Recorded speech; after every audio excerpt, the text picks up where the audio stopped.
Imagine this: you're 6 months pregnant, beaming with joy from your ultrasound appointment, only to accidentally discover photos on your husband's phone, him in passionate embraces with your best friend, wearing the anniversary bracelet he claimed was lost. Your world shatters, triggering premature labor and a desperate fight for your baby's life. But that's just the beginning. What follows is a twisted web of fake pregnancies, stolen millions, FBI raids, courtroom betrayals, and a nuclear revenge that will leave you breathless. Will Sarah uncover the deadly secrets and reclaim her family? Or will the manipulations destroy her forever? Stick around. This story has twists you won't see coming, and you won't want to miss a single moment. If you're hooked already, smash that like button, drop a comment with what you do in Sarah's shoes, share this epic tale with a friend who loves drama, and hit subscribe for more mind-blowing stories like this. Sarah Matthews sat in her luxury BMW outside the fertility clinic, rain cascading down her windshield like the tears streaming down her face.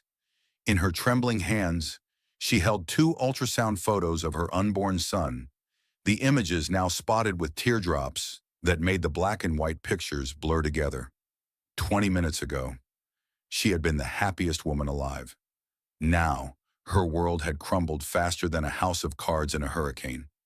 The rain pounded against her car windows with increasing intensity, each drop echoing the devastating revelation that had just shattered her 15-year marriage. Sarah closed her eyes and tried to steady her breathing, but the image kept replaying in her mind like a cruel movie she couldn't turn off. It had started as such a perfect day. At 38 and 6 months pregnant with their second child, Sarah had been glowing with that special radiance that only expectant mothers possess. She had chosen her favorite maternity dress, the soft blue one that David always said brought out her eyes, and had even taken extra time with her makeup. This ultrasound appointment was special because they would finally learn if their baby was healthy after some concerning tests the week before. Dr. Martinez had delivered the wonderful news with a warm smile. Their son was developing perfectly, all organs functioning normally, no signs of the genetic abnormalities they had been worried about. Sarah had felt such overwhelming relief and joy that she had immediately reached for her phone to share the good news with David, who was stuck in back-to-back meetings at his tech company. That's when everything went wrong. Instead of opening her own camera app to take a photo of the ultrasound images, Sarah had accidentally tapped on David's iCloud photos. As a devoted wife who handled all their personal affairs, she had access to his accounts for managing their shared life. What she saw made her blood run cold. Photo after photo of her husband David with Jessica Crane, her former maid of honor and supposed best friend. Images that no married man should ever be taking with another woman. Jessica, laughing in David's arms at what looked like an expensive restaurant.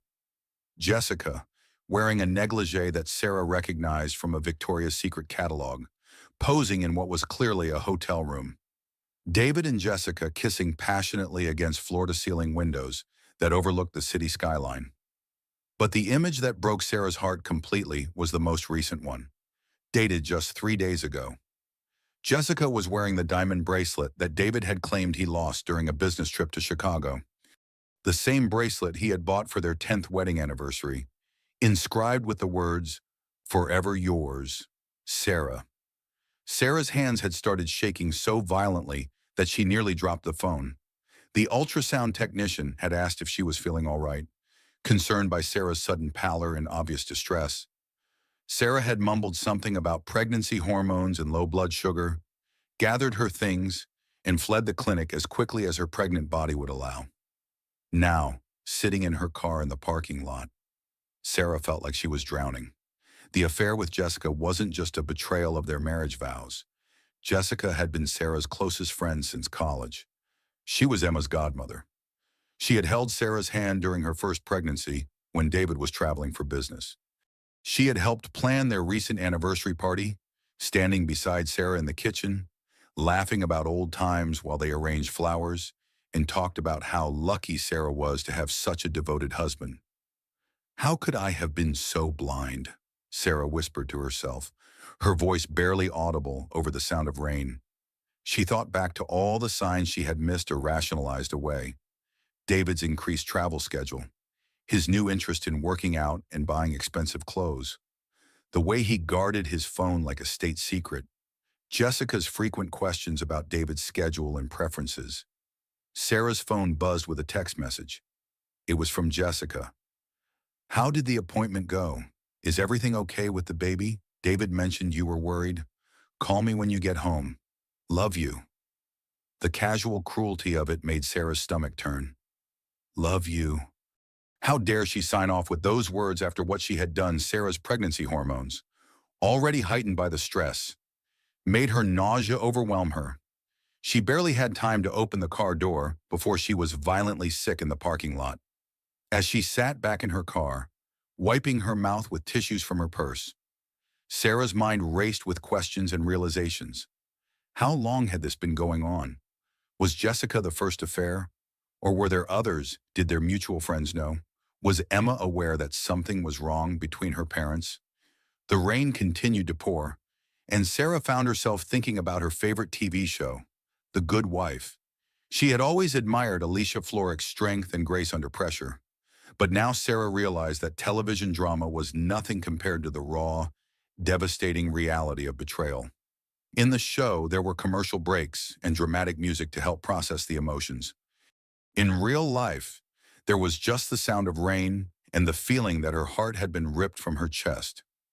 Sarah looked down at her swollen belly, where her son was growing completely unaware of the chaos erupting in his world. She placed both hands protectively over her bump and made a silent promise to her unborn child. "Whatever happens next, I will protect you and your sister. Mommy's gonna figure this out." She was just reaching for her phone to call her sister Rebecca, the only person she trusted completely, when a sharp pain shot through her abdomen. At first, she thought it was just stress, but when a second, more intense contraction followed, Sarah's medical knowledge from her first pregnancy kicked in.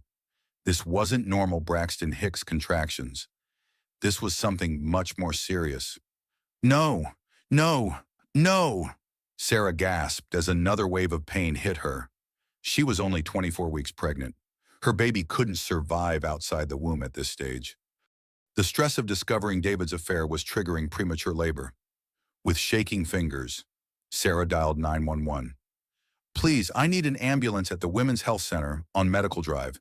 I'm 24 weeks pregnant, and I think I'm in labor. Please hurry." As she waited for the ambulance, Sarah tried to call David. The phone rang once, twice, 3 times before going to voicemail.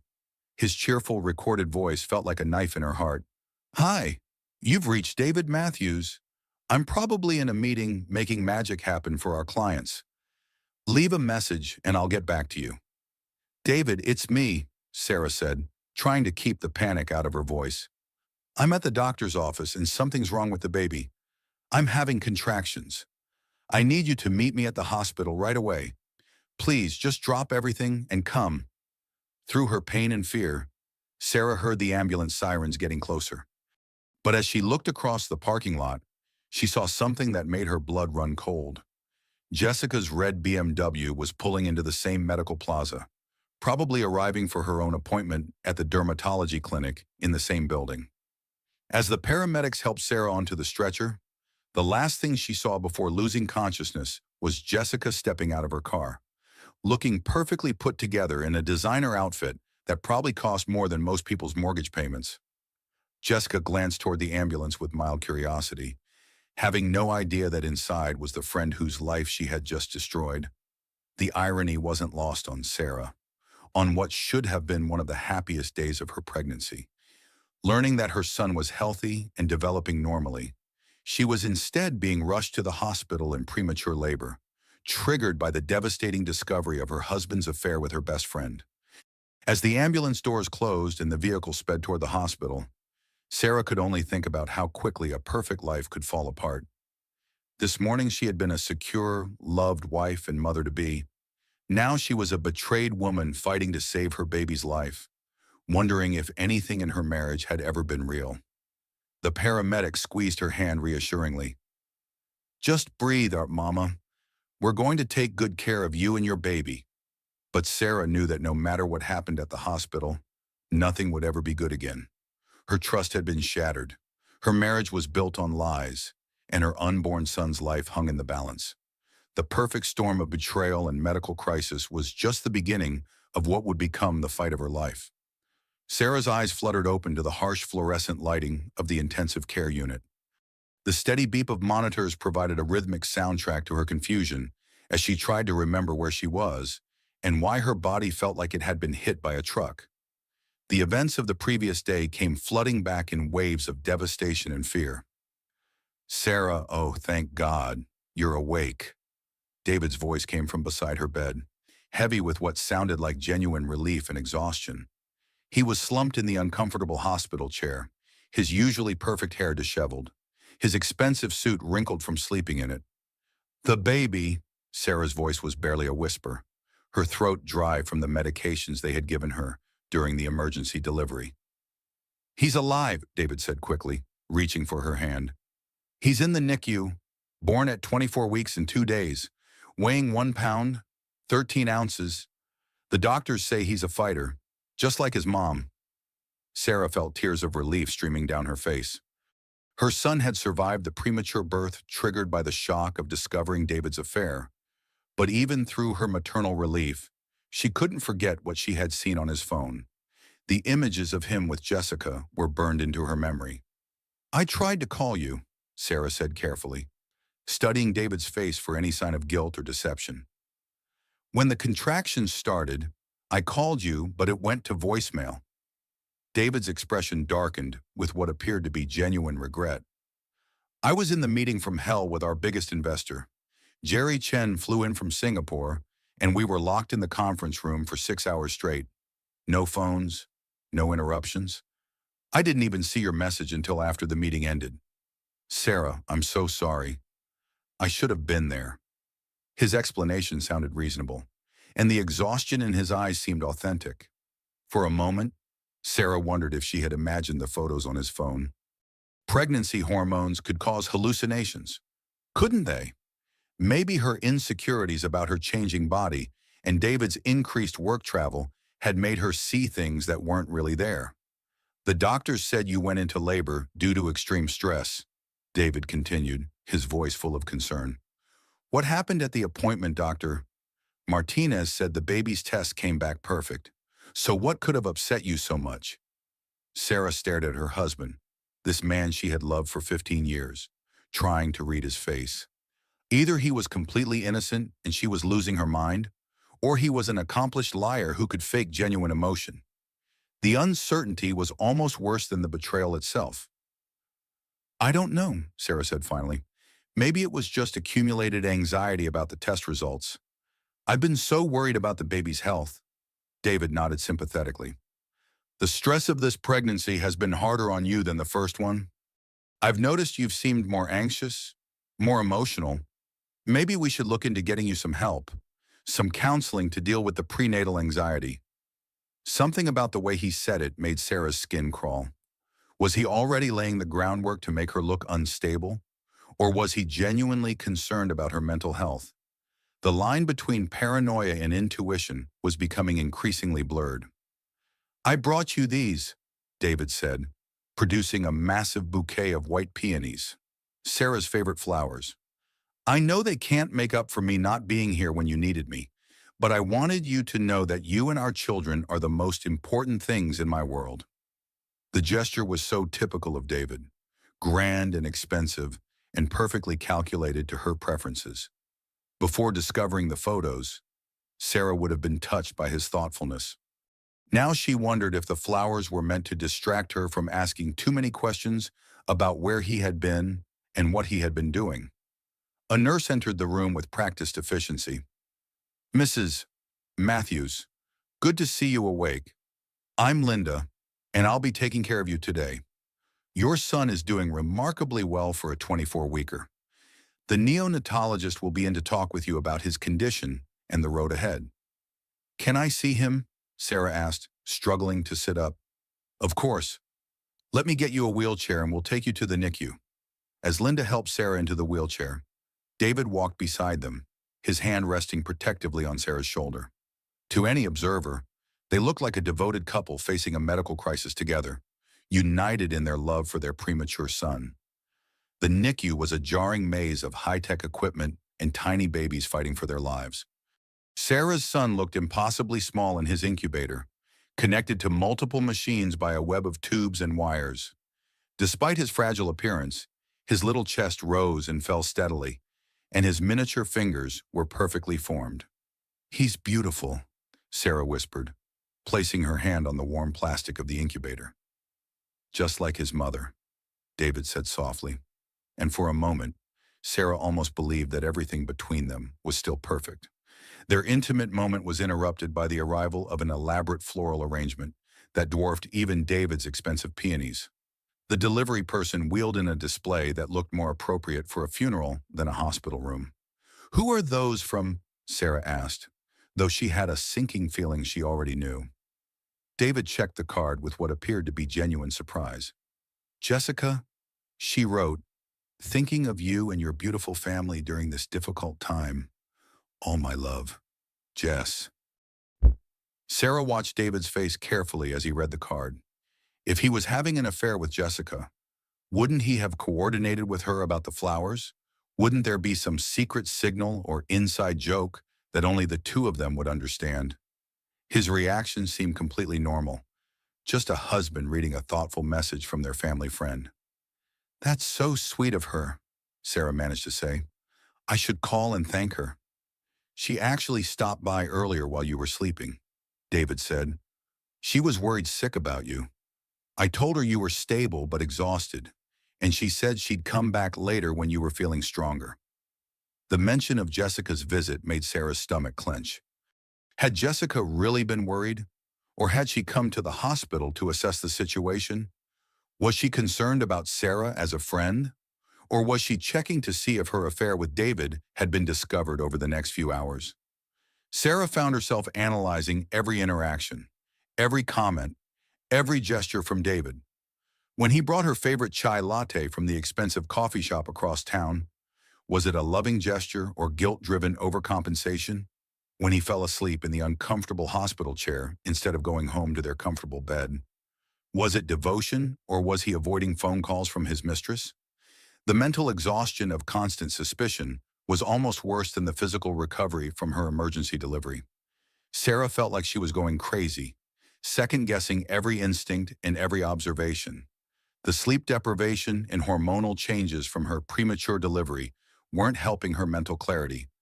It was during one of David's coffee runs that Sarah decided to do some investigating. Using the excuse of checking their insurance coverage for the NICU expenses, she opened his laptop while he was gone. Their baby's medical bills were already approaching $50,000, and they would likely reach several $100,000 before he was healthy enough to come home. What Sarah found in David's financial records made her blood run cold. $2 million had been transferred from their joint investment account to an offshore holding company called JC Holdings. The transfers had happened over the past 6 months, always in amounts just under the federal reporting requirements that would trigger automatic bank notifications. JC, Jessica Crane. Sarah's hands shook as she scrolled through the transaction records. David hadn't just been having an affair. He had been systematically moving their marital assets to accounts controlled by his mistress. Money that was supposed to secure their children's futures, pay for college tuition, and fund their retirement was being funneled to the woman who was sleeping with her husband. The sound of David's footsteps in the hallway made Sarah quickly close the laptop and pretend to be reading a parenting magazine. When he returned with her chai latte and a concerned smile, she forced herself to act normal, even though her heart was pounding with rage and betrayal. "How are you feeling, sweetheart?" David asked, settling back into his chair. "You look a little flushed. Should I call the nurse?" "I'm fine," Sarah managed to say. "Just tired." "I've been thinking," David said, reaching into his jacket pocket.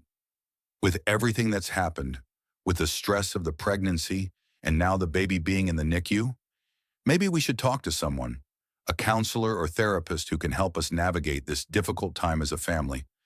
Sarah nodded, though she wondered if David's sudden interest in therapy was motivated by genuine concern or by a desire to have her labeled as mentally unstable. She had read enough about contentious divorces to know that husbands sometimes use their wives' emotional struggles against them in custody battles. David pulled out a small jewelry box and placed it on her lap. I also wanted to give you this. I know it can't make up for me not being there when you went into labor, but I want you to know how much I love you and appreciate everything you sacrificed for our family. Inside the box was a stunning diamond necklace, easily worth $50,000, the same amount they would owe the hospital for just the first week of their son's NICU stay. Sarah stared at the glittering diamonds and felt sick. Had David bought this necklace with money that was supposed to pay their son's medical bills? Or worse, had he used money that he had already earmarked for his secret life with Jessica? It's beautiful, Sarah said, because she didn't know what else to say. I had it inscribed, David said proudly, lifting the pendant to show her the back. Forever and always. David. Sarah's vision blurred with tears, but not from happiness. The inscription was almost identical to the one on the bracelet that Jessica was now wearing. The bracelet that David had claimed was lost. Either he was incredibly unimaginative when it came to romantic gestures, or he was giving the same gifts to both the women in his life. As David fastened the necklace around her neck, Sarah caught a glimpse of something in his jacket pocket. It looked like a hotel key card. When he bent down to kiss her forehead, she could smell an unfamiliar perfume on his clothes, something floral and expensive that definitely wasn't her signature scent. The final piece of evidence came when David's phone buzzed with a text message. He glanced at it quickly and then put the phone face down on the table, but not before Sarah caught a glimpse of the sender's name. Jess. Sarah closed her eyes and tried to process everything she had discovered. The photos on his iCloud account, the $2 million transferred to JC Holdings, the hotel keycard in his pocket, the unfamiliar perfume on his clothes, the identical jewelry inscriptions, the secret text messages from Jessica. Either she was the most paranoid, hormonally imbalanced woman in the world, or her husband was having an affair with her best friend while their premature son fought for his life in the NICU. The evidence was overwhelming, but David's behavior seemed so genuinely caring and devoted that Sarah began to doubt her own sanity. As if summoned by her thoughts, Jessica appeared in the doorway of the NICU family room. She looked absolutely stunning, as always, wearing a designer outfit that showed off her perfect figure and flawless skin. Her timing was impeccable, arriving just as David was stepping away to speak with the neonatologist. Sarah, honey, how are you holding up? Jessica rushed to her side with what appeared to be genuine concern. I've been so worried about you and the baby. As Jessica hugged her, Sarah noticed that she was wearing a new Cartier bracelet that looked identical to the one David had given Sarah for their anniversary, the one he claimed to have lost, the bracelet that Sarah had seen Jessica wearing in the photos on David's phone. Thank you for the beautiful flowers, Sarah said, watching Jessica's face carefully. Of course. I just wish there was more I could do. This must be so terrifying for you. Jessica's eyes seemed to mist with tears. I can't imagine going through something like this.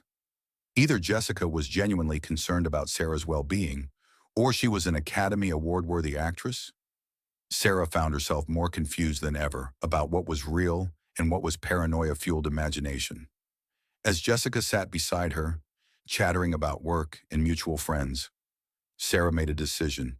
She needed concrete proof of what was happening, one way or another. Her mental health and her family's future depended on knowing the truth.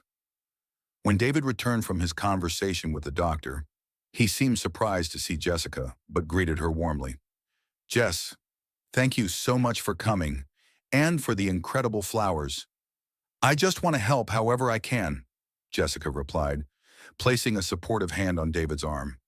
You two are like family to me. Sarah watched the interaction between her husband and her best friend, looking for any sign of inappropriate intimacy or secret communication. But their behavior seemed completely normal, just two friends supporting each other during a family crisis. Later that evening, after Jessica had left and David had gone to get dinner from the cafeteria, Sarah made her decision. She was going to follow David the next time he left the hospital. She was going to get proof, one way or another, of what was really happening in her marriage. As she sat beside her son's incubator, watching his tiny chest rise and fall with the help of the ventilator, Sarah whispered a promise to him. "Mommy's going to find out the truth. Baby boy, whatever it takes, I'm going to protect you and make sure you have the life you deserve." But even as she made the promise, Sarah couldn't shake the feeling that her world was about to get much worse before it got better. The hotel key card in David's pocket felt like a smoking gun, and she had a terrible suspicion that she knew exactly which hotel it belonged to and what she would find when she got there.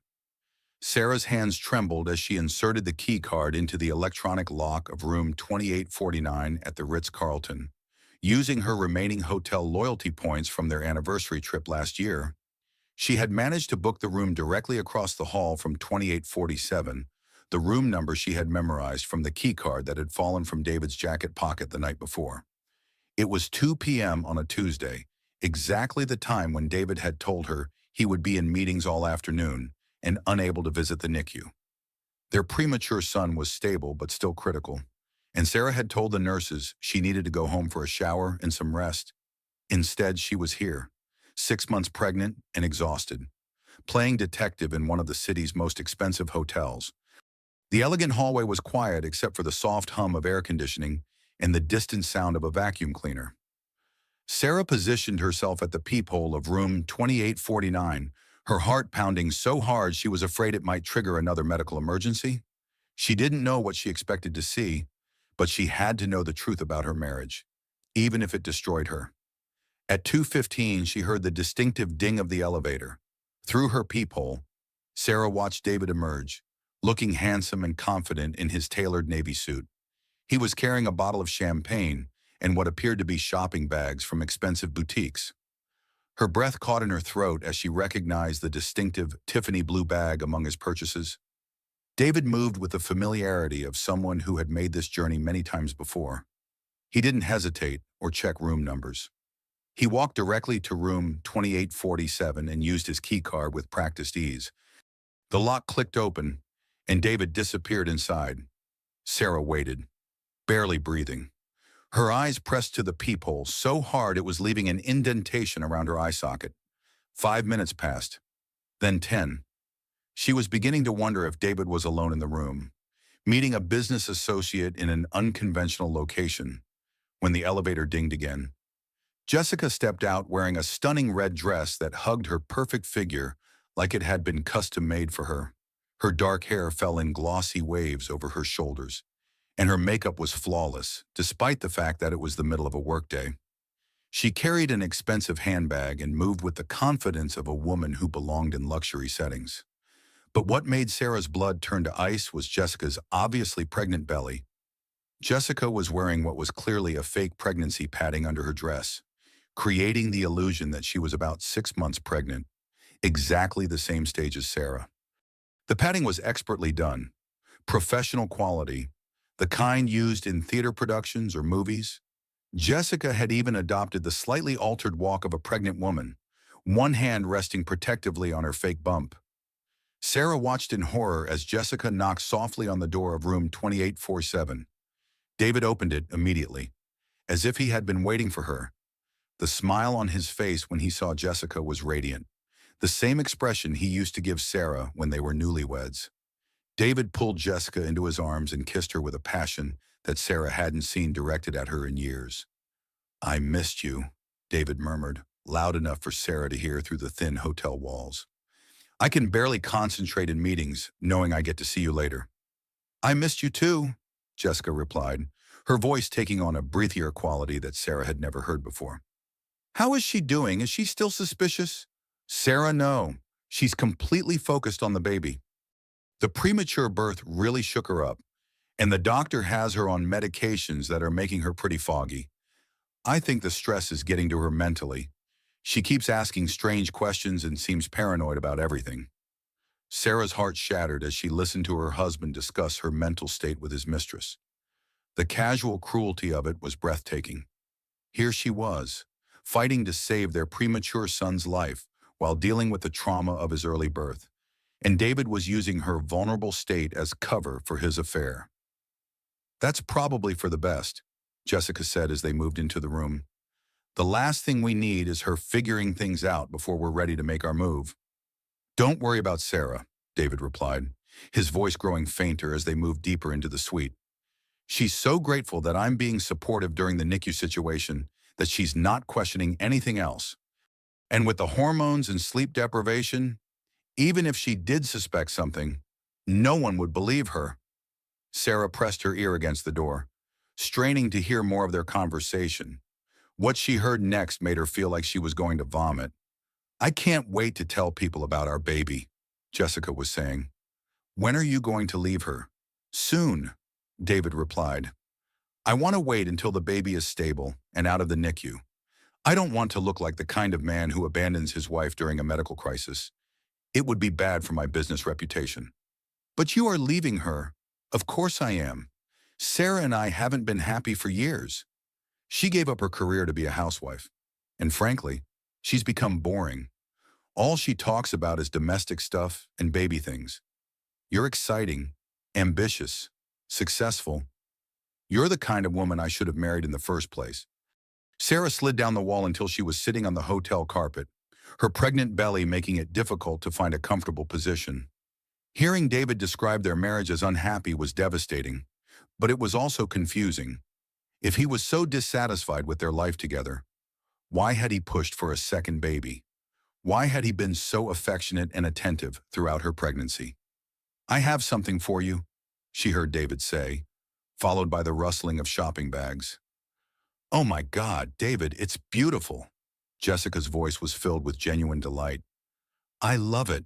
Sarah heard kissing sounds and murmured endearments. Then Jessica's voice again. Wait, I have something to show you too. There was a brief silence and then David's voice filled with awe. Is that what I think it is? The ultrasound from my appointment today? Jessica said proudly. Everything looks perfect. The due date is exactly what we calculated. Sarah's confusion deepened. How could Jessica be pregnant if she was wearing fake padding? And why would she need fake padding if she was actually pregnant? None of it made sense. I can't believe we're going to have twins, David said, his voice full of wonder. I know. When we found out it was twins, I couldn't believe how perfect everything worked out. Your son with Sarah will have siblings right away. They'll practically grow up as triplets. Sarah's world tilted on its axis. Jessica was claiming to be pregnant with twins, but she was wearing fake pregnancy padding. Either Jessica was lying to David about being pregnant, or she was lying to the world about how far along she was. But why the elaborate deception? I brought something else for you to see, Jessica continued. I hope you don't mind, but I made copies of the ultrasound photos to show my sister. I'm just so excited that I want to share the news with everyone. Sarah heard papers rustling, then David's sharp intake of breath. Jessica, where did you get this? Get what? That's our baby's ultrasound from today. No, it's not. David's voice was tight with confusion. This is the ultrasound photo from Sarah's appointment yesterday. Look at the date stamp. Look at the identifying information. This is my son with Sarah, not our baby. The silence that followed was deafening. Sarah could practically hear Jessica's mind racing as she tried to come up with an explanation. Oh my God, Jessica finally said, her voice taking on a panicked quality. The technician must have mixed up the photos. I specifically asked for copies of our ultrasound, but she must have grabbed the wrong ones from the file. That's impossible, David said slowly. Sarah's ultrasound was done at a completely different clinic. How would your technician have access to her photos? Sarah heard footsteps pacing back and forth in the hotel room. When Jessica spoke again, her voice was different, harder and more calculating than Sarah had ever heard it before. Fine, Jessica said. You want the truth? I took Sarah's ultrasound photos from her purse when I visited her in the hospital. I wanted to see what our competition looked like. Our competition? What are you talking about? Your son with her versus our twins. I wanted to make sure our babies would be healthier, stronger, more beautiful. I needed to see what we were up against. David's voice was barely controlled. Jessica, that is insane. These aren't competing babies. This is my son with my wife. If you're really pregnant with my children, Then they're all siblings. If I'm really pregnant, Jessica's voice rose dangerously. Are you questioning whether I'm carrying your babies? I'm questioning why you're showing me ultrasound photos of Sarah's baby and claiming they're ours? I'm questioning why you needed to steal personal medical information from my wife's purse. And I'm questioning why you're wearing what looks like a fake pregnancy belly under your dress. Sarah heard a crash, as if something heavy had been thrown against the wall. You bastard, Jessica screamed. You want to see fake, I'll show you fake. Sarah heard rustling fabric and what sounded like Velcro being torn apart. Then David's shocked voice. What the hell is that? It's called a pregnancy belly. David, I ordered it online for $500. Pretty convincing. Right, I've been wearing it for 3 months. The silence that followed seemed to stretch for an eternity. When David finally spoke, his voice was deadly quiet. You're not pregnant. Congratulations. Genius. You figured it out. But you've been talking about our babies for months. You've been showing me ultrasound photos. You've been planning nurseries and talking about names. All fake. Every last bit of it. God, you are so gullible. David, I can't believe it was this easy to manipulate you. Sarah pressed her hand to her mouth to keep from gasping out loud. Jessica had been faking a pregnancy to maintain her affair with David. But why? What was her endgame? I don't understand, David said, and for the first time since Sarah had known him, he sounded completely defeated. Why would you do this? What did you hope to accomplish? I wanted to see how far you would go for me, Jessica replied, her voice now coldly amused. I wanted to know if you would actually leave your wife and children for another woman. And you were willing to do it, weren't you? You were ready to abandon your pregnant wife and your premature baby for me and my fake twins. That's not... I love you, Jessica. I thought we had something real. We do have something real. We have $2 million in offshore accounts that you've been transferring to me over the past 6 months. We have insider information about your company's IPO that's going to make us both very wealthy. We have detailed financial records of all your assets that will be very useful when I decide what I want to take from you. Sarah could hear David's breathing becoming labored, like he was having a panic attack. You've been stealing from me. I've been accepting gifts from you, very generous gifts, and in return, I've been giving you the excitement and passion that your boring wife never could. It's been a fair trade. The money, that's our children's college fund. That's Sarah's inheritance from her grandmother. That's money I've been saving for 20 years. And now it's my money. What are you going to do about it? David, report me to the police. How would you explain why you gave your mistress access to your wife's inheritance? How would you explain the affair to your business partners and your clients? Sarah realized she was witnessing David's world collapse in real time. Jessica hadn't just been having an affair with him. She had been systematically defrauding him, using his infatuation with her to gain access to their family's assets. David was as much a victim as Sarah was, though his victimization was a consequence of his betrayal of their marriage. I trusted you, David said, his voice broken, and I used that trust to get what I wanted. Welcome to the real world. David, sometimes the people we love hurt us in ways we never saw coming. Sarah heard footsteps moving toward the door and realized that one of them was about to leave. She quickly but quietly unlocked her own door and slipped inside room 2849, her heart pounding from both exertion and adrenaline. Through the peephole, she watched Jessica emerge from David's room. The fake pregnancy belly was gone, and she looked like her normal, non-pregnant self again. She was carrying what appeared to be David's wallet and his laptop bag, along with her own purse.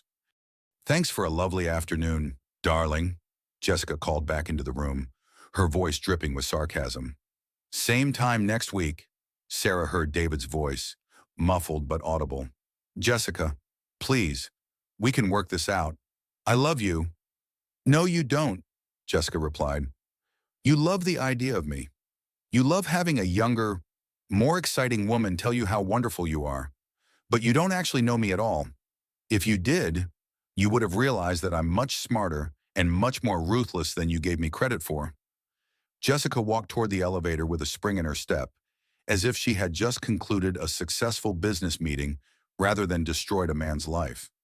She was whistling softly to herself, a tune that Sarah recognized as the song that had played at David and Sarah's wedding. After Jessica disappeared into the elevator, Sarah waited several more minutes before David emerged from room 2847. He looked like he had aged 10 years in the past hour. His perfect hair was disheveled, his tie was askew, and his face was pale with shock. He stood in the hallway for a long moment, staring at the closed elevator doors, before finally walking toward the stairwell instead of waiting for the next elevator.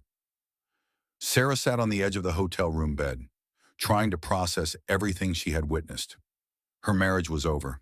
That much was clear. David had been willing to leave her for Jessica, believing that Jessica was pregnant with his children. But Jessica had been deceiving both of them, using David's midlife crisis and Sarah's pregnancy as opportunities to steal their money and destroy their family. The situation was so much more complicated than a simple affair. Jessica was a criminal who had targeted their family specifically, using her friendship with Sarah to get close to David and gain access to their finances. David was guilty of adultery and betrayal, but he was also a victim of fraud and manipulation. Sarah's phone buzzed with a text message from the NICU. "Mrs. Matthews, your son's oxygen levels have dropped and we need to discuss some treatment options. Can you and your husband return to the hospital as soon as possible?" The text brought Sarah crashing back to reality. While she had been playing spy games at the Ritz-Carlton, her premature son was fighting for his life in the NICU. Whatever was happening between David and Jessica, whatever financial crimes had been committed, her baby's health had to be the priority. Sarah gathered her things and prepared to leave the hotel room. As she opened the door, she nearly collided with David, who was standing in the hallway looking lost and confused. "Sarah." His voice was filled with shock and confusion. "What are you doing here?" For a moment, neither of them spoke. Sarah realized that David had no idea how much she had overheard. No idea that she knew about Jessica's fake pregnancy and the stolen money. She had two choices: confront him with everything she had learned, or pretend ignorance and use her knowledge strategically. "I was meeting Rebecca for lunch downtown and I felt dizzy, so I got a hotel room to rest for a bit," Sarah lied smoothly. "What about you? I thought you were in meetings all afternoon." David's face went through several expressions as he tried to decide how much to tell her. "I was meeting with an investor, but it didn't go well. I needed some time to think before heading back to the hospital." "The hospital called," Sarah said, showing him the text message. "The baby's oxygen levels dropped. We need to get back there right away." David's face immediately shifted into protective father mode. "Let's go. I'll drive." As they rode the elevator down to the parking garage, Sarah studied her husband's profile. He looked devastated, like a man whose entire world had just been turned upside down. In the span of one afternoon, he had learned that his mistress was a fraud and a thief, that his affair was based on lies, and that his family's financial security had been compromised. But Sarah also noticed that David hadn't volunteered the truth about why he was at the hotel. Even in his shock and devastation, he was still lying to her, still protecting secrets. That told her everything she needed to know about the state of their marriage and David's character. As they drove to the hospital in tense silence, Sarah made a decision. She was going to let David's affair with Jessica play out a little longer. She was going to gather more evidence, document the financial fraud, and prepare for the legal battle that was surely coming. David had betrayed their marriage, but Jessica had committed crimes against their entire family. Sarah was going to make sure that both of them faced consequences for their actions. But first, she was going to focus on her son's health and recovery. Whatever happened between her and David, whatever legal battles lay ahead, her children's well-being came first. She was going to be the mother that Emma and the baby needed, even if she couldn't be the wife that David deserved. As they pulled into the hospital parking garage, Sarah's phone rang. The caller ID showed her sister Rebecca's name. "I've been trying to reach you all afternoon," Rebecca said when Sarah answered. "I have some information about David's finances that you need to hear. Can you talk?" Sarah glanced at David, who was focused on finding a parking space. "Not right now," but I'll call you later tonight. Sarah, this is urgent. I had my investigator look into those transactions you told me about. Jessica Crane isn't just stealing from David. She's been running the same scam on at least 3 other married men in the city. And there's something else. Something about Jessica's medical history that you need to know.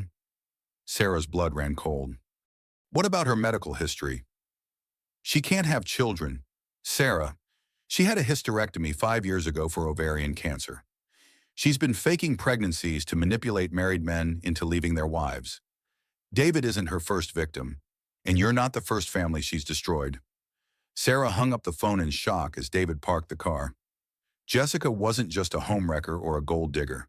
She was a serial predator who targeted pregnant women and their families, using fake pregnancies to manipulate vulnerable men and steal their assets.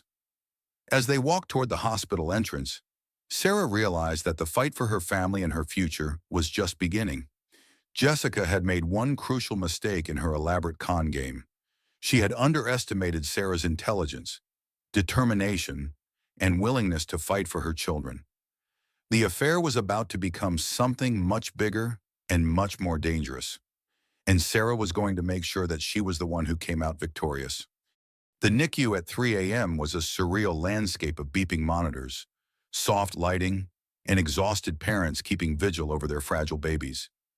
Sarah sat beside her son's incubator, her hand pressed against the warm plastic as she watched his tiny chest rise and fall with mechanical precision.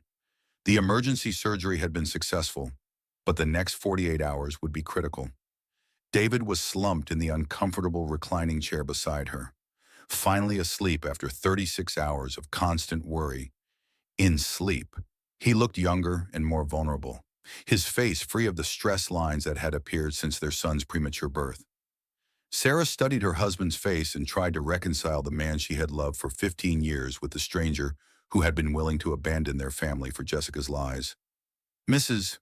Matthews, Dr. Sarah Chen, their son's neonatologist, appeared beside them with a gentle smile. I have some good news. The surgery went perfectly, and his oxygen levels have stabilized. We're cautiously optimistic about his recovery. Sarah felt tears of relief stream down her face. Thank you, Dr. Chen. Thank you so much. He's a fighter, just like his parents. Now, you need to take care of yourself too. When was the last time you had a proper meal or got some real sleep?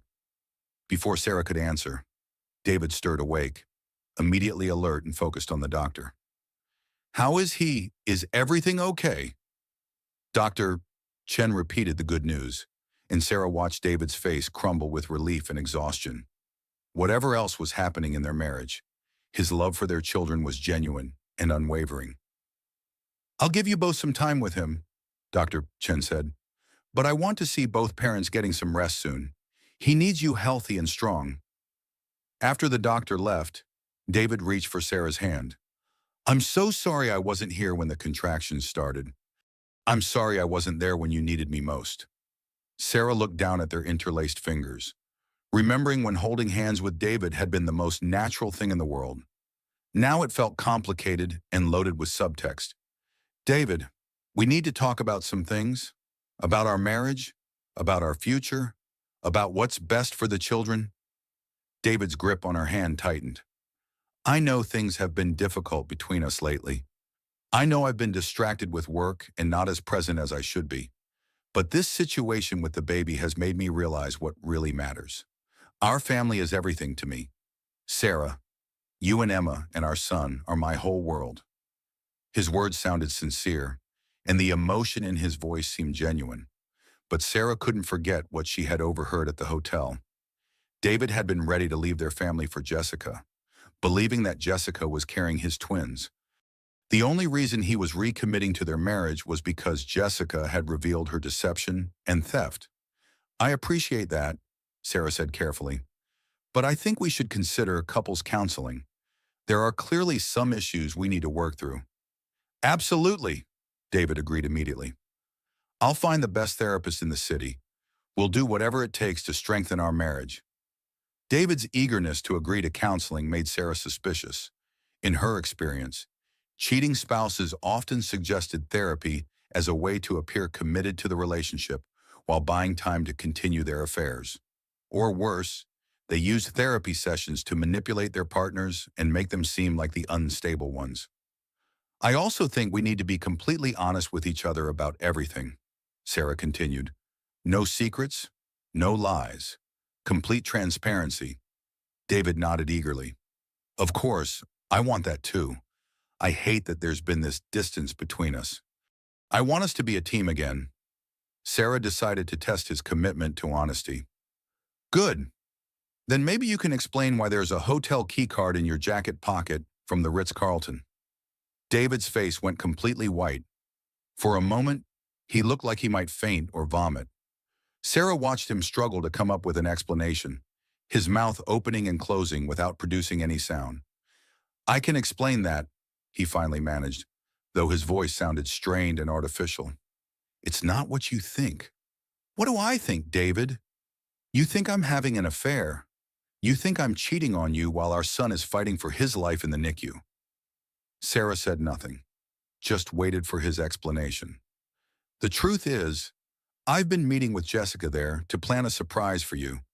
I wanted to do something special for when the baby comes home from the hospital. Jessica has been helping me organize a celebration, a way to thank you for everything you've sacrificed for our family. The lie was so smooth and delivered with such apparent sincerity that Sarah almost believed him. If she hadn't witnessed the scene at the hotel herself, she might have been convinced by his explanation. What kind of surprise? Sarah asked.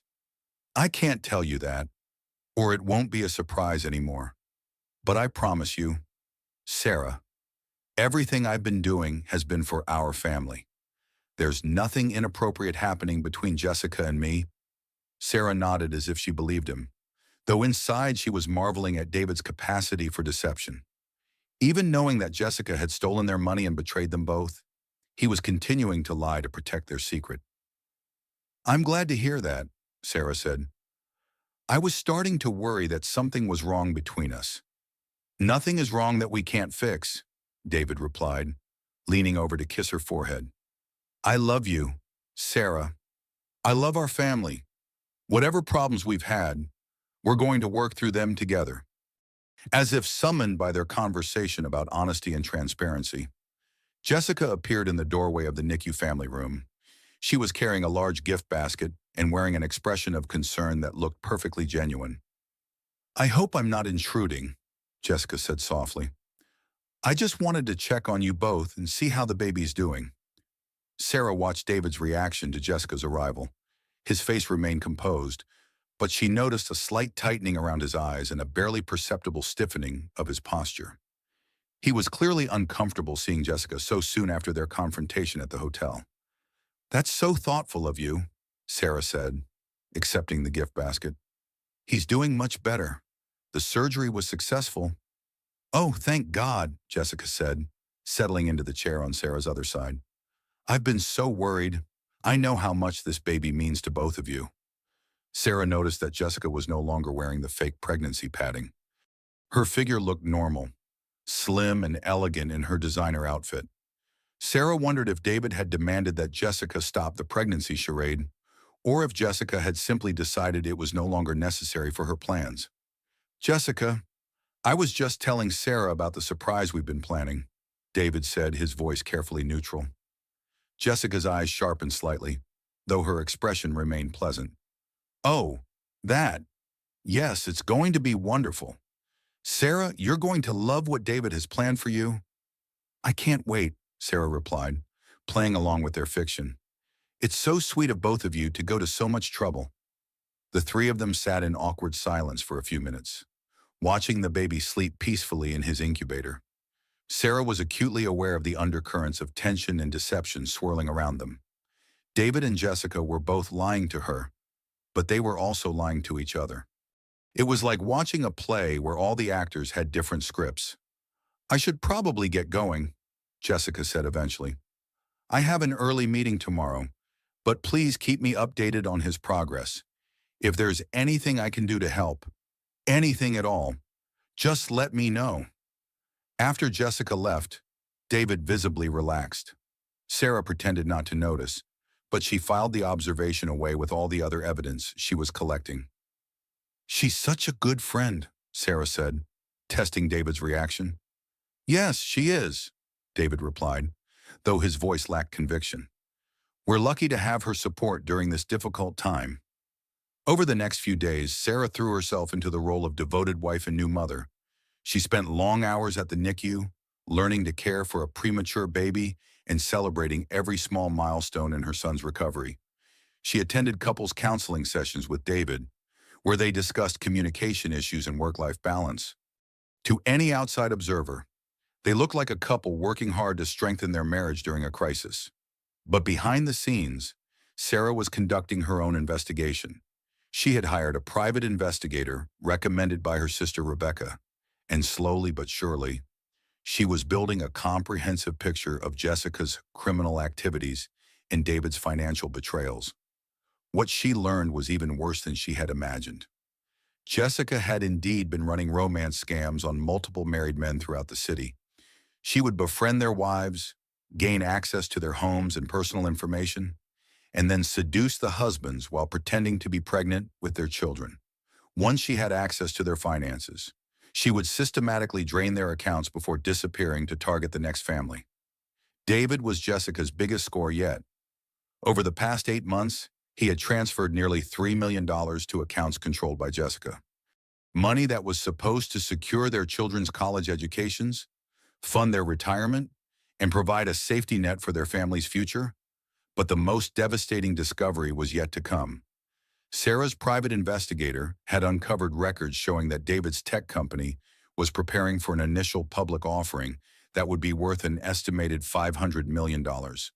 As David's wife, Sarah should have been entitled to half of those assets in case of divorce, but David had filed paperwork removing her name from all stock options and ownership documents, effective 2 months ago, right around the time his affair with Jessica had intensified.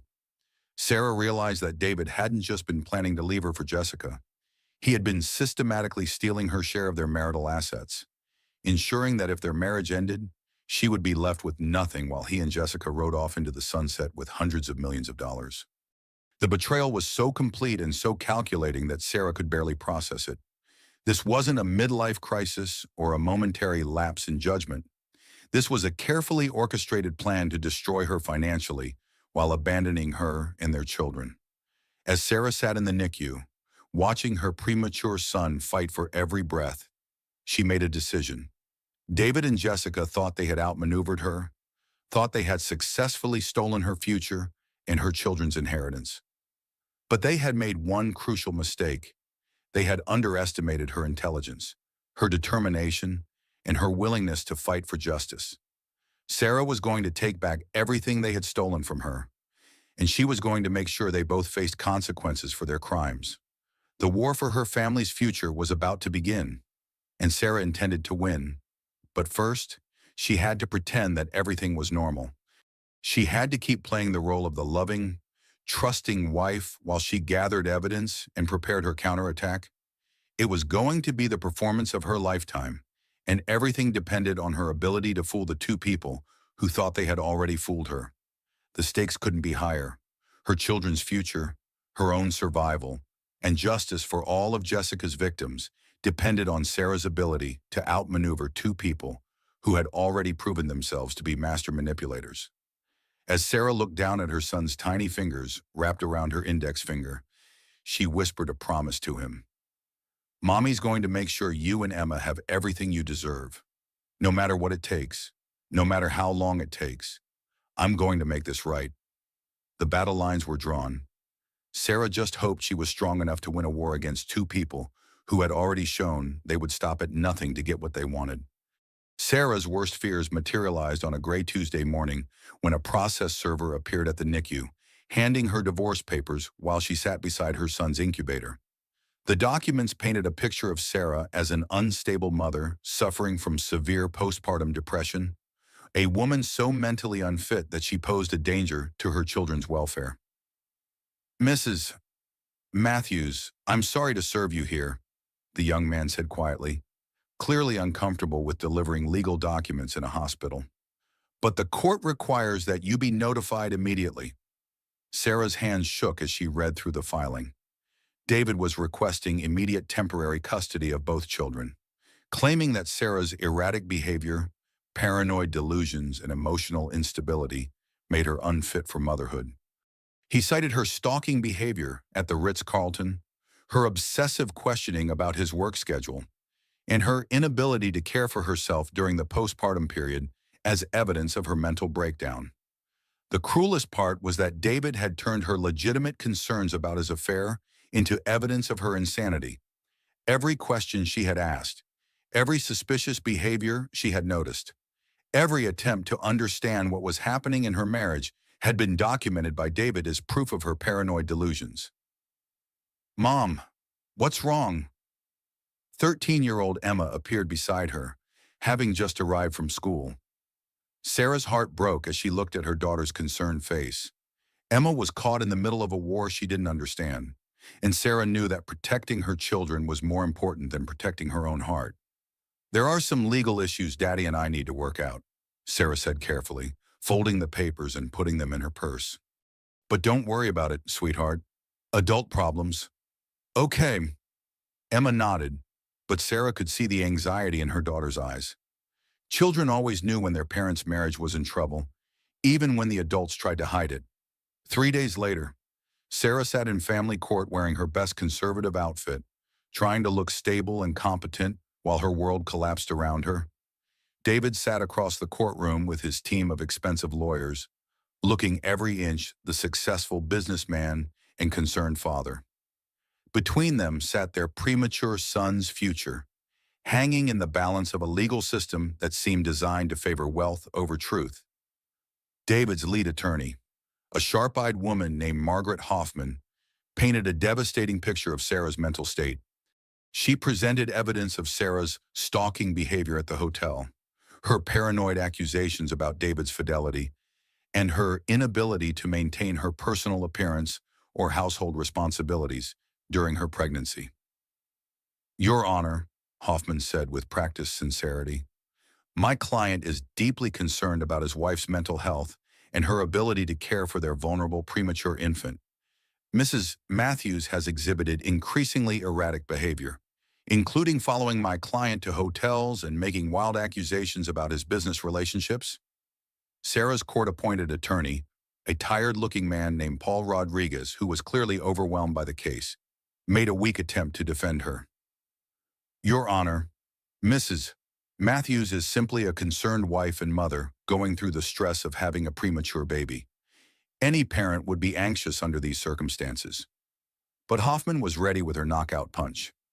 "Your Honor, we have testimony from a witness who observed Mrs. Matthews' behavior firsthand and can speak to her deteriorating mental state." Sarah's heart sank as Jessica walked into the courtroom, looking professional and concerned in a navy blue suit. Jessica had positioned herself as the worried family friend, the objective observer who only wanted what was best for the children. "Ms. Crane," Hoffman began, "please tell the court about your relationship with the Matthews family." "I've been Sarah's best friend for over 15 years, Jessica said, her voice carrying just the right note of sadness and concern. "I was her maid of honor at her wedding, and I'm Emma's godmother. I love this family like they're my own blood." Sarah watched in horror as Jessica spun a masterful web of lies, presenting herself as the caring friend who had noticed Sarah's mental decline with growing alarm. "I first became concerned about Sarah's mental state about 6 months ago," Jessica testified. "She started making strange accusations about David, claiming he was hiding things from her and being secretive about his work. She would call me at all hours, crying and saying she felt like David was planning to leave her." "Did you observe any other concerning behaviors?" Hoffman prompted. "Yes, Sarah became obsessed with checking David's phone and computer. She would follow him to business meetings and then confront him with wild theories about what he was really doing. It was clear that she was becoming increasingly paranoid and delusional." Sarah wanted to scream that Jessica was describing a woman who had good reason to be suspicious, a woman whose instincts about her husband's affair had been completely accurate. But in the sterile environment of the courtroom, her reasonable concerns had been reframed as symptoms of mental illness, In your opinion, Miss Crane, is Mrs. Matthews capable of caring for a premature infant who requires specialized medical attention? Jessica's face took on an expression of profound sadness. I love Sarah like a sister, but honestly, I'm worried about her ability to care for herself, let alone a vulnerable baby. She's lost weight. She's not sleeping.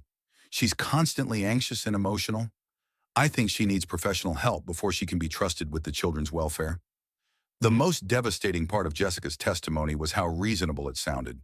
To anyone who didn't know the truth about the affair and the financial fraud, Sarah's behavior would indeed seem paranoid and concerning. Jessica had brilliantly turned Sarah's justified suspicions into evidence of mental instability. When it was Sarah's turn to testify, she felt like she was walking into a trap with no way out.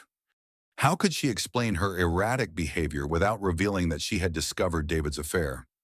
How could she defend her actions without sounding like the paranoid, delusional woman they were painting her to be, Mrs. Matthews? Her own attorney asked, "Can you explain why you were at the Ritz-Carlton Hotel on the day in question?" Sarah took a deep breath, knowing that her answer would determine her children's future. I had been feeling unwell and dizzy, so I rented a room to rest before driving home. I'm 6 months pregnant, and my doctor had advised me to be careful about overexertion. It was a reasonable explanation, but Sarah could see the skepticism in the judge's eyes. Hoffman had already painted Sarah as untrustworthy, and now every answer she gave would be viewed through that lens. Mrs. Matthews, have you been experiencing any symptoms of depression, anxiety, or other mental health concerns during your pregnancy? Sarah knew this was a trap. If she said no, she would look like she was in denial. If she said yes, she would be confirming their argument that she was mentally unfit. I've experienced the normal stress and anxiety that any parent would feel during a high-risk pregnancy, Sarah answered carefully. Having a premature baby in the NICU is terrifying for any mother, but Hoffman was ready for her cross-examination. Mrs. Matthews, isn't it true that you've been accusing your husband of having an affair with no evidence whatsoever? I had concerns about some changes in his behavior, Sarah replied, trying to stay calm. Concerns or paranoid delusions? Isn't it true that you followed my client to a hotel because you believed he was meeting another woman there? Sarah felt trapped. If she denied it, she would be lying under oath. If she confirmed it, she would be validating their narrative of her mental instability. I was concerned about my husband's behavior, and I wanted to understand what was happening in our marriage. Sarah said finally, "So you admit to stalking behavior? You admit to following your husband and spying on him based on nothing more than your own paranoid suspicions?" Sarah's attorney objected, but the damage was done. To the judge, Sarah looked like a woman whose pregnancy hormones and postpartum stress had driven her to irrational, stalking behavior against her innocent husband. The most heartbreaking part of the hearing was when Emma was called to testify.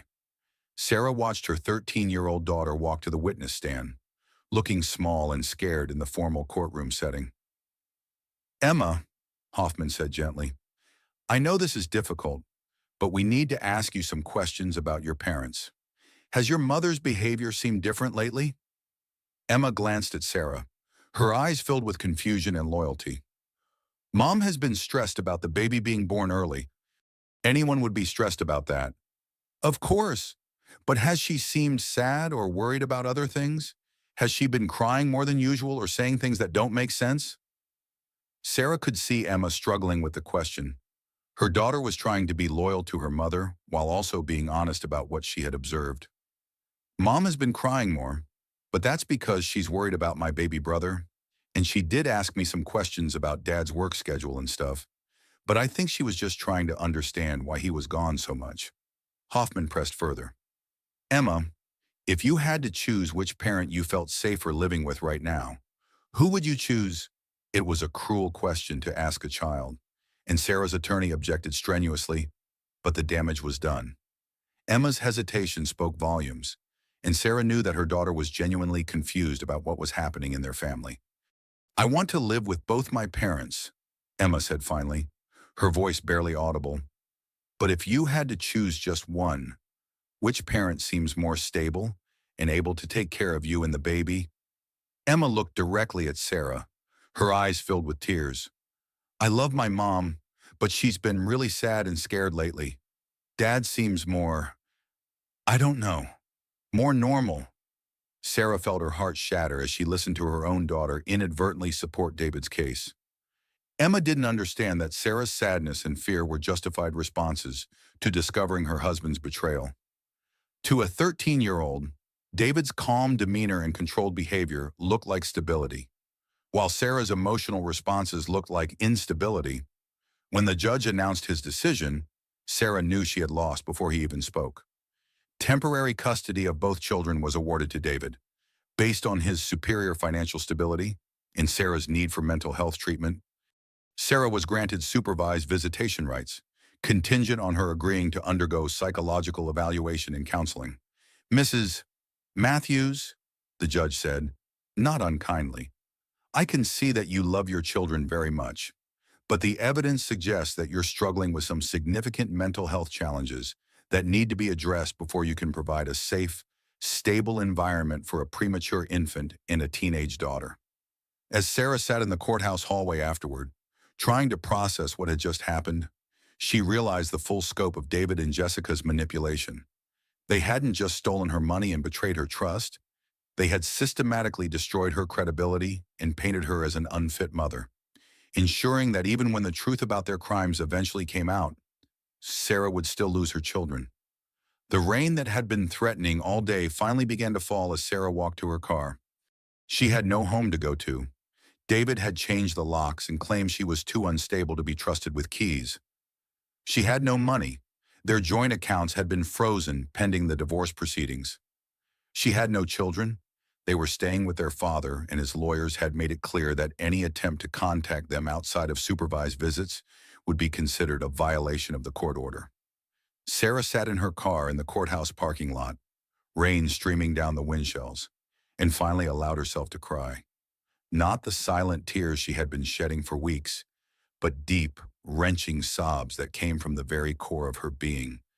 She had lost everything that mattered to her, and the people responsible were being celebrated as the stable, responsible adults in the situation. But as Sarah cried, she also began to plan. David and Jessica had won this battle by playing dirty, by using the legal system's biases against emotional women and in favor of wealthy, calm men. But Sarah was done playing fair.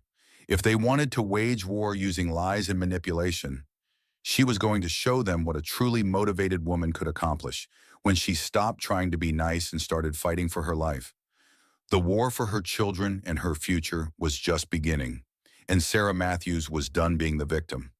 It was time to become the hunter. 3 weeks after losing custody of her children, Sarah sat in her sister Rebecca's guest room, surrounded by legal documents, financial records, and photographs that would expose the elaborate fraud that had destroyed her family. The evidence was overwhelming and undeniable, but Sarah knew that presenting it effectively would require perfect timing and flawless execution. Rebecca knocked softly on the door before entering with a cup of coffee and a concerned expression. As a divorce attorney, Rebecca had seen her share of ugly custody battles, but even she was shocked by the scope of David and Jessica's deception. The medical records came through, Rebecca said, handing Sarah a thick envelope. Jessica Crane had a complete hysterectomy 5 years ago due to ovarian cancer. She cannot conceive or carry children. Every pregnancy she's claimed in the past 3 years has been fabricated. Sarah opened the envelope and stared at the medical documentation that would finally vindicate her. Jessica's surgical records were detailed and conclusive. Not only was Jessica unable to have children, but her medical history showed a pattern of psychological treatment for what the doctors had termed pregnancy obsession disorder and delusional thinking related to fertility. There's more, Rebecca continued. The private investigator found records of Jessica using the same fake pregnancy scheme on at least 4 other married men in the past 5 years. She targets wealthy, successful men going through midlife crises, befriends their wives to gain access to personal information, then seduces the husbands while claiming to be pregnant with their children.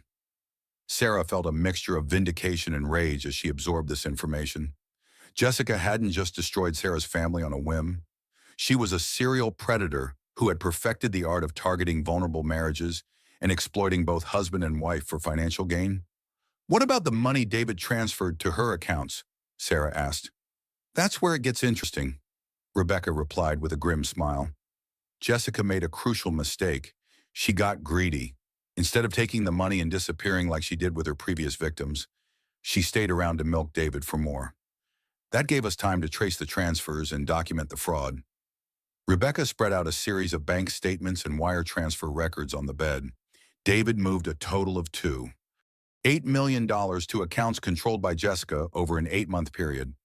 But here's the key: Jessica convinced David that the money was being invested in cryptocurrency and offshore real estate on his behalf. She provided him with fake investment documents and forged contracts. Sarah studied the paperwork, amazed by the sophistication of Jessica's con game. So David thought he was moving money for investment purposes, not giving it away to his mistress. Exactly. Jessica positioned herself as David's financial advisor as well as his lover. She convinced him that she had insider knowledge about cryptocurrency investments and international real estate deals that would multiply their money tenfold. David thought he was securing his financial future, not being robbed blind. The implications were staggering. David was as much a victim of Jessica's fraud as Sarah was, though his victimization had come as a direct result of his decision to have an affair. Jessica had played them both, using David's midlife crisis and Sarah's pregnancy to create the perfect storm of vulnerability and opportunity. "We need to present this to the court immediately," Sarah said, gathering the documents. "This proves that Jessica committed fraud, that David was deceived, and that my suspicions about their relationship were completely justified." Rebecca held up a cautioning hand. "It's not that simple. Sarah, yes, this evidence will eventually exonerate you and expose Jessica's crimes, but presenting it now could backfire." "What do you mean? Think about it from the judge's perspective. We're asking him to believe that the woman who testified so convincingly about your mental instability is actually a master criminal who has been running elaborate cons on multiple families. We're asking him to believe that your paranoid delusions were actually accurate intuitions about a sophisticated fraud scheme." Sarah felt her hope deflating. "But we have proof. We have proof of the financial fraud. Yes, but we don't have proof that you knew about Jessica's crimes when you were exhibiting the behavior that led to the custody ruling. From the court's perspective, you could have discovered this information after the fact and are now using it to rationalize your previous erratic behavior." Sarah sank onto the bed, overwhelmed by the complexity of the legal situation. Even with irrefutable evidence of Jessica's crimes, the custody ruling might stand because the judge would question whether Sarah's previous suspicions were based on knowledge or just lucky paranoia. "However," Rebecca continued with a strategic smile, "there is a way to use this information to our advantage. We need to force Jessica to reveal her deception publicly, in a way that makes it clear your previous concerns were based on real evidence, not mental instability." Over the next several days, Sarah and Rebecca crafted a careful plan to expose Jessica's fraud while simultaneously proving Sarah's competence and stability. The key was to make Jessica believe she was still in control while actually leading her into a trap. Sarah's first step was to request a meeting with David and Jessica, ostensibly to discuss their co-parenting arrangements and Sarah's recovery from her postpartum mental health issues. She knew that Jessica's arrogance and David's guilt would make them agree to the meeting, especially if Sarah presented herself as defeated in seeking reconciliation.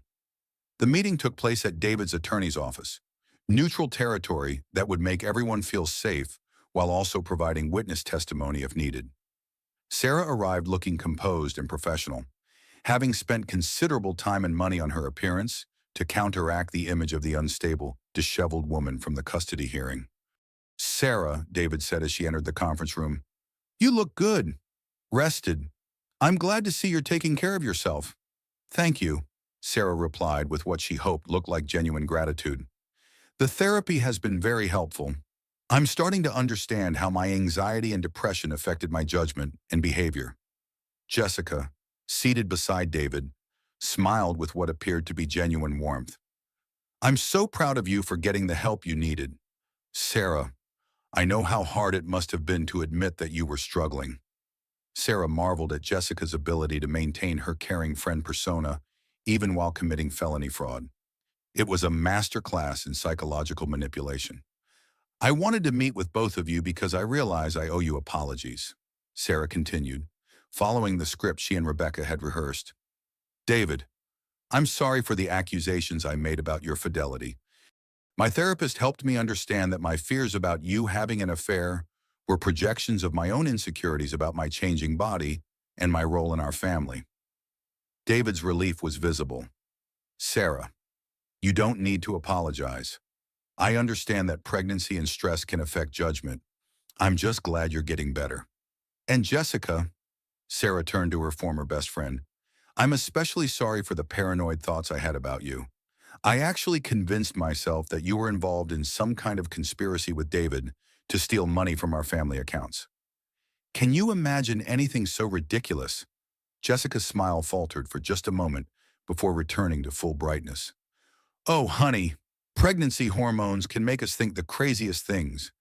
I'm just glad you realize how silly those fears were. I do realize that now, Sarah said, watching Jessica carefully. Although I have to admit, I'm still a little confused about some things. Maybe you can help me understand what really happened during those months when I was being so paranoid. Of course, Jessica replied. I'll help any way I can. Well, I keep thinking about that day when I thought I saw you at the Ritz-Carlton. I was so convinced you were meeting David there, but obviously that was just my imagination playing tricks on me.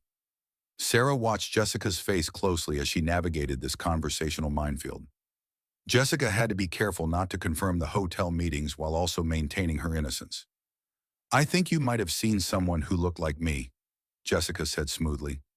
You know how pregnancy can affect our vision and perception? Plus, you were under so much stress with the baby's health concerns. That must be it, Sarah agreed. And I suppose I imagine seeing you wearing a bracelet that looked exactly like the one David gave me for our anniversary, the one he said he lost. This time, Jessica's composure cracked slightly.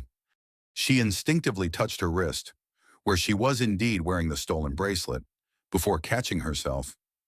I don't know anything about David's lost jewelry, Jessica said, her voice slightly strained. Sarah pressed on, knowing she was getting close to Jessica's breaking point. The strangest delusion I had was about you being pregnant. I actually convinced myself that you were faking a pregnancy to manipulate David. Can you imagine anything so bizarre?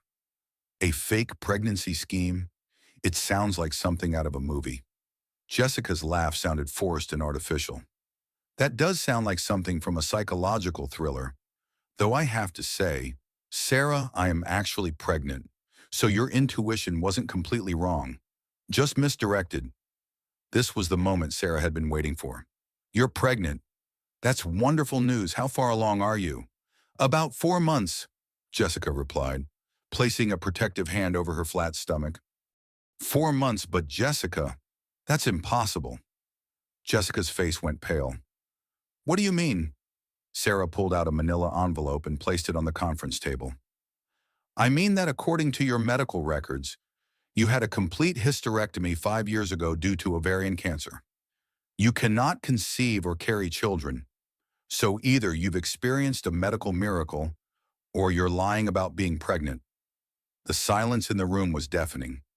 David stared at Jessica with dawning horror, while Jessica's face cycled through confusion, anger, and finally, cold calculation. I don't know where you got those medical records, but they're fake, Jessica said, but her voice lacked conviction. Sarah pulled out additional documents. These are certified copies from Johns Hopkins Hospital, where your surgery was performed. They're authenticated and notarized. But if you'd like to prove me wrong, I'm sure you'd be happy to take a pregnancy test right now. David found his voice. Jessica, please tell me this isn't true. Please tell me you haven't been lying about being pregnant with my child. Jessica looked around the room like a trapped animal, realizing that her carefully constructed lies were crumbling around her. When she spoke again, her voice was completely different, harder and more calculating than Sarah had ever heard it. "Fine," Jessica said. "You want the truth I'm not pregnant? I've never been pregnant with David's child. The whole thing was a performance designed to keep him interested and invested in our relationship." David's face went white with shock and betrayal. "But the ultrasound photos, the doctor's appointments, you said we were having twins." "All fake," Jessica replied with cold satisfaction. "Ultrasound photos downloaded from the internet, fake medical documents, paid actors posing as doctors.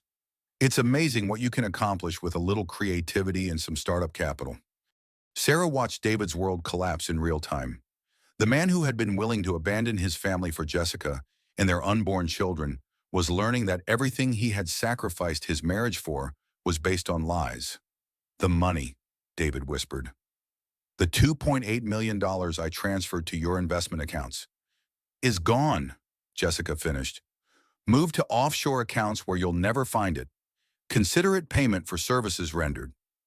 David stood up abruptly, his chair falling backward. "You destroyed my marriage. You destroyed my family. You made me lose custody of my children. All for money." "All for a lot of money," Jessica corrected. "And it wasn't difficult. David, you were so eager to believe that a younger, more exciting woman found you irresistible that you never questioned any of it. Your midlife crisis made you the perfect mark." Sarah felt a strange mixture of vindication and pity as she watched David process Jessica's betrayal. He was finally understanding what Sarah had gone through, the devastating realization that someone you loved and trusted had been manipulating you all along. "Sarah," David turned to her with tears in his eyes, "I am so sorry. I thought you were losing your mind, but you were right about everything. Jessica was playing us both." Sarah nodded, but she wasn't ready to forgive David yet. "You were right that I was being paranoid and suspicious, David, but my paranoia was justified. My suspicions were based on real evidence that you chose to dismiss because it was easier to believe I was mentally unstable than to face the truth about your affair." The meeting ended with Jessica storming out, threatening lawsuits and claiming that Sarah had somehow fabricated the medical evidence. David sat in stunned silence, finally understanding the scope of the deception that had destroyed his family. But Sarah knew that exposing Jessica's fraud was only the first step in reclaiming her life. She still had to prove to the court that her previous behavior was rational rather than delusional, regain custody of her children, and rebuild her relationship with David if that was even possible. The battle was far from over, but for the first time in months, Sarah felt like she was fighting from a position of strength rather than desperation. Jessica's lies had been exposed. David's betrayal had been revealed for what it was, and Sarah had proven that she was neither paranoid nor delusional. Now she had to figure out how to put her family back together from the ashes of Jessica's deception. Sarah stood in the foyer of what had been her family home for 8 years, watching federal agents catalog and seize everything she had spent decades building. Her wedding china was being photographed and tagged as potential evidence. Emma's piano, where she had practiced for countless recitals, was being evaluated for its monetary value. Even the family photos on the mantelpiece were being scrutinized for what the lead FBI agent called lifestyle evidence. "Mrs. Matthews, I need you to understand that everything in this house is considered potential proceeds of criminal activity until we can trace the money that paid for it," Special Agent Maria Rodriguez explained with professional sympathy. "I know this is difficult, but Jessica Crane's fraud operation was extensive, and we need to recover assets for all the victims." Sarah nodded numbly, still trying to process how quickly her vindication had turned into another catastrophe. Exposing Jessica's fake pregnancy scheme and financial fraud should have been her moment of triumph. Instead, it had triggered a federal investigation that treated Sarah and David as potential co-conspirators rather than victims. "Agent Rodriguez, my wife had nothing to do with Jessica's crimes," David said, his voice hoarse from stress and sleepless nights. "Sarah was trying to warn me about Jessica's deception, but I wouldn't listen." "Mr. Matthews, I understand your desire to protect your wife, but the financial transfers from your accounts to Ms. Crane's shell companies show a pattern of sophistication that suggests multiple people were involved in the planning. Sarah watched David's face crumble as he realized that his attempts to move money secretly with Jessica were now being interpreted as evidence of an elaborate conspiracy. The offshore accounts, the cryptocurrency investments, the complex web of shell companies that Jessica had created to hide the stolen funds, all of it looked like the work of a criminal organization rather than one woman's elaborate con game. Emma appeared in the doorway, her 13-year-old face pale with confusion and fear. Mom, why are these people taking our stuff? Did we do something wrong? Sarah's heart broke as she knelt down to her daughter's level. We didn't do anything wrong, sweetheart. But there's a problem with some business deals that Daddy was involved in, and the government needs to investigate. Are we going to jail? Emma whispered, and Sarah could see the genuine terror in her daughter's eyes. No, baby. Nobody's going to jail. This is just something we have to get through as a family. But even as Sarah spoke the words, she wasn't sure they were true. The federal investigation had frozen all of their assets pending a determination of which money was legitimately earned and which might be proceeds of Jessica's fraud. David's company was under investigation for potential money laundering, since Jessica had used her position as VP of Marketing to facilitate the illegal transfers. The IPO that would have secured their children's financial future had been canceled indefinitely. Over the next several weeks, Sarah found herself living in a surreal world where she was simultaneously vindicated and destroyed. The medical evidence of Jessica's hysterectomy had been front-page news, proving that Sarah's suspicions about the fake pregnancy were completely accurate. The financial records showing Jessica's systematic theft from multiple families had generated widespread sympathy for Sarah as a victim of an elaborate con game. But the FBI investigation had also revealed the extent to which David had been moving money in secret, using Jessica's investment advice to hide assets from Sarah in preparation for their divorce. While David claimed he thought he was making legitimate investments, the prosecutors weren't convinced that a successful CEO could be deceived so completely without some level of willing participation. Sarah's vindication in the court of public opinion meant nothing when her family was facing potential federal charges, bankruptcy, and the complete destruction of everything they had built together. The good news is that Jessica has been arrested, Rebecca told Sarah as they sat in yet another attorney's office, this one specializing in federal criminal defense. She was trying to flee to a non-extradition country when the FBI caught up with her in the Cayman Islands. What about the money she stole? Sarah asked. Some of it has been recovered, but Jessica was smart about hiding assets. The FBI thinks they can recover maybe 40% of what she took from all her victims combined. For your family, that means getting back about $1 million of the $2.8 million that David transferred to her accounts. Sarah felt sick. Even if they recovered some of the money, they would still be facing financial ruin. The legal fees alone were approaching $300,000, and David's company was hemorrhaging clients who didn't want to be associated with a money laundering investigation. There's something else, Rebecca continued carefully. The prosecutors have offered David a plea deal. What kind of plea deal? They're willing to recommend a sentence of 2 years in federal prison in exchange for David's full cooperation in building the case against Jessica. No contest to charges of conspiracy to commit wire fraud and money laundering? Sarah stared at her sister in shock. 2 years in prison, but David was a victim of Jessica's fraud. The prosecutors don't see it that way. They believe David knew more about Jessica's scheme than he's admitting. The secret money transfers, the offshore accounts, the complex shell company structure. They think David was an active participant who's now trying to play the victim. Sarah realized with growing horror that David's attempts to hide their marital assets from her during their affair had made him look like Jessica's criminal partner rather than her victim. His secret financial maneuvering, done to ensure Sarah got nothing in their divorce, was now being interpreted as evidence of sophisticated criminal planning. What happens if David doesn't take the plea deal? He goes to trial facing up to 20 years in federal prison if convicted on all charges, And Sarah, Rebecca paused, looking uncomfortable.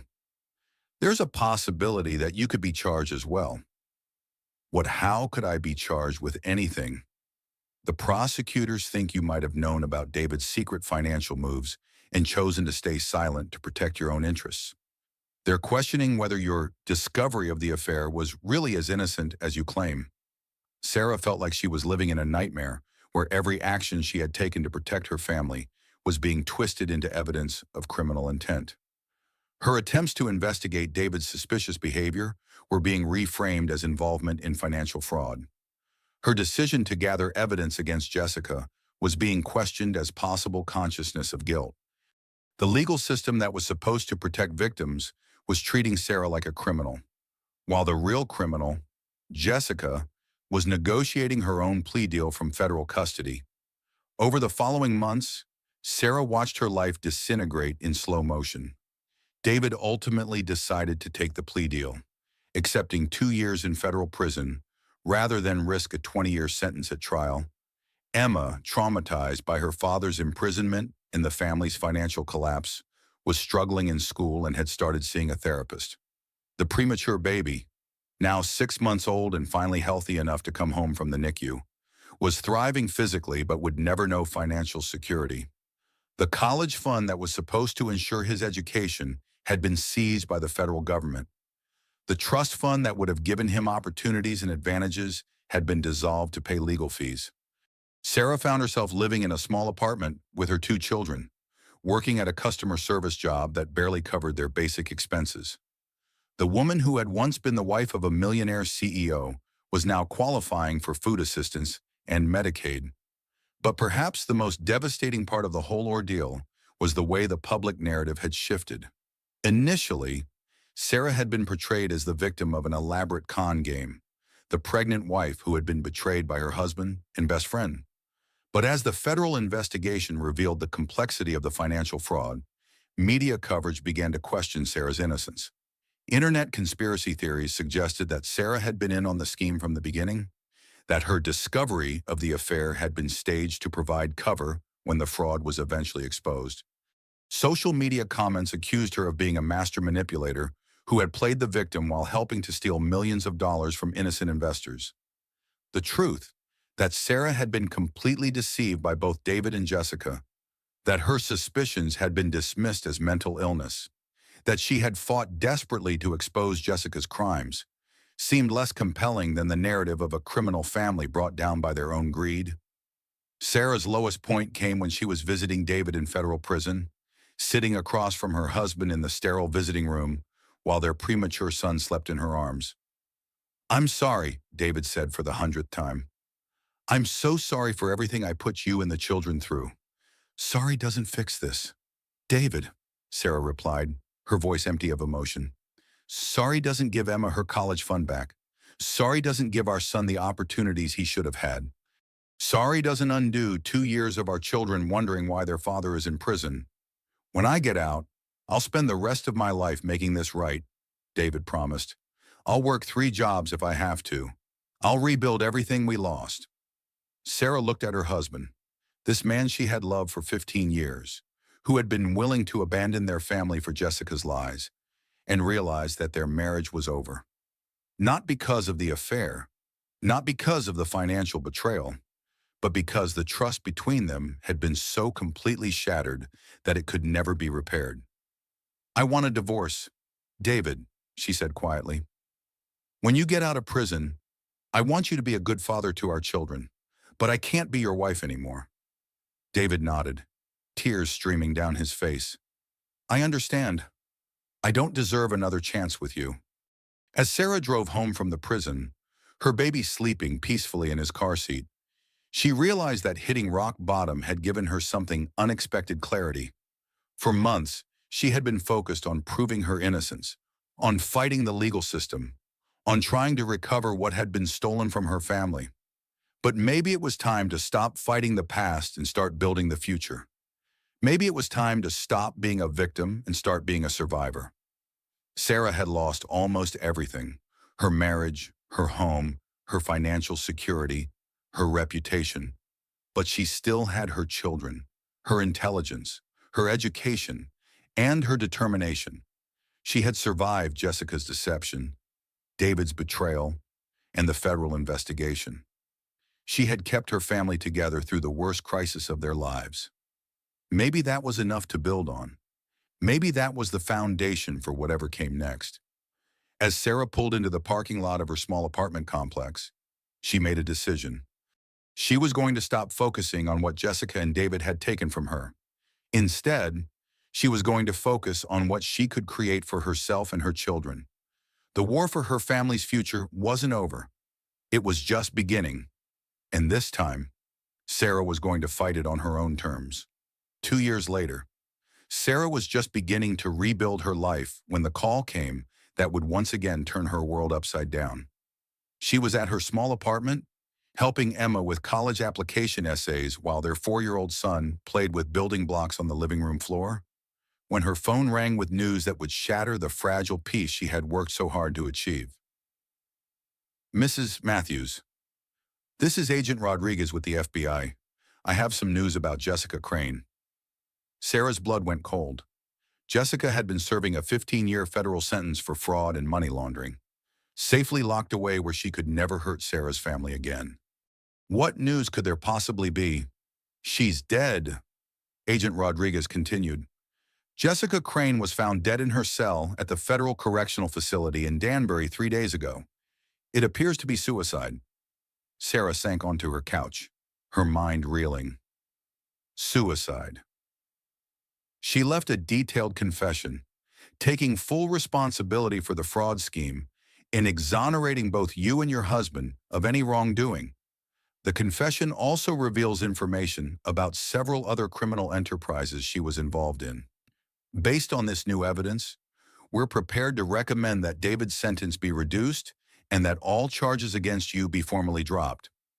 Sarah should have felt relief, vindication, even joy that Jessica's death had finally cleared her family's name. Instead, she felt a strange emptiness, as if the woman who had destroyed her life didn't deserve the easy escape of suicide. "Mrs. Matthews, there's something else." Jessica's confession includes detailed information about the location of additional stolen funds. "We believe we can recover most of the money that was taken from your family and the other victims." After Agent Rodriguez hung up, Sarah sat in stunned silence. Jessica's death meant that David could be released from prison within months instead of serving his full sentence. It meant that Sarah's reputation would be restored, that the cloud of suspicion that had followed her family would finally be lifted. It meant that her children might actually have college funds again. But something about the timing felt wrong. Jessica had been in prison for 2 years. Why would she suddenly decide to confess everything and kill herself now? Sarah's private investigator, Jim Morrison, called her later that same day with information that made her blood run cold. "Sarah, I've been looking into Jessica's death, and something doesn't add up. The prison security footage shows someone entering Jessica's cell block around midnight on the night she died. The guards claim it was a routine maintenance check, but there's no work order on file for that night." "What are you saying, Jim?" "I'm saying that Jessica Crane didn't kill herself. Someone wanted her dead, and they wanted it to look like suicide. The question is who had the motive and the connections to arrange a murder inside a federal prison?" Sarah's mind immediately went to David. As part of his plea deal, David had provided extensive testimony about Jessica's criminal activities. He knew details about her operation that could potentially implicate other powerful people. If Jessica had been planning to expose those people in exchange for a reduced sentence, someone might have decided she was too dangerous to live. But there was another possibility that Sarah didn't want to consider. What if David himself had arranged Jessica's murder? What if he decided that killing his former mistress was the only way to ensure that his family could move forward without the constant threat of Jessica revealing more damaging information when David was released from prison 6 months later? Sarah watched him carefully for any signs of guilt or deception. He looked older, thinner, and more subdued than the confident CEO she had married 15 years earlier. Prison had broken something in him, leaving behind a man who seemed grateful for any kindness and desperate to rebuild his relationship with his children. "I know I don't deserve forgiveness," David said during one of their carefully supervised visits. I know I destroyed our family and put our children through hell, but Sarah, I want to spend the rest of my life making amends. Sarah studied her ex-husband's face, looking for any hint that he was hiding something about Jessica's death. But all she saw was genuine remorse and a man who seemed haunted by his choices. David, can you honestly tell me that you had nothing to do with Jessica's death? What David looked genuinely shocked by the question. Sarah, I was in federal prison.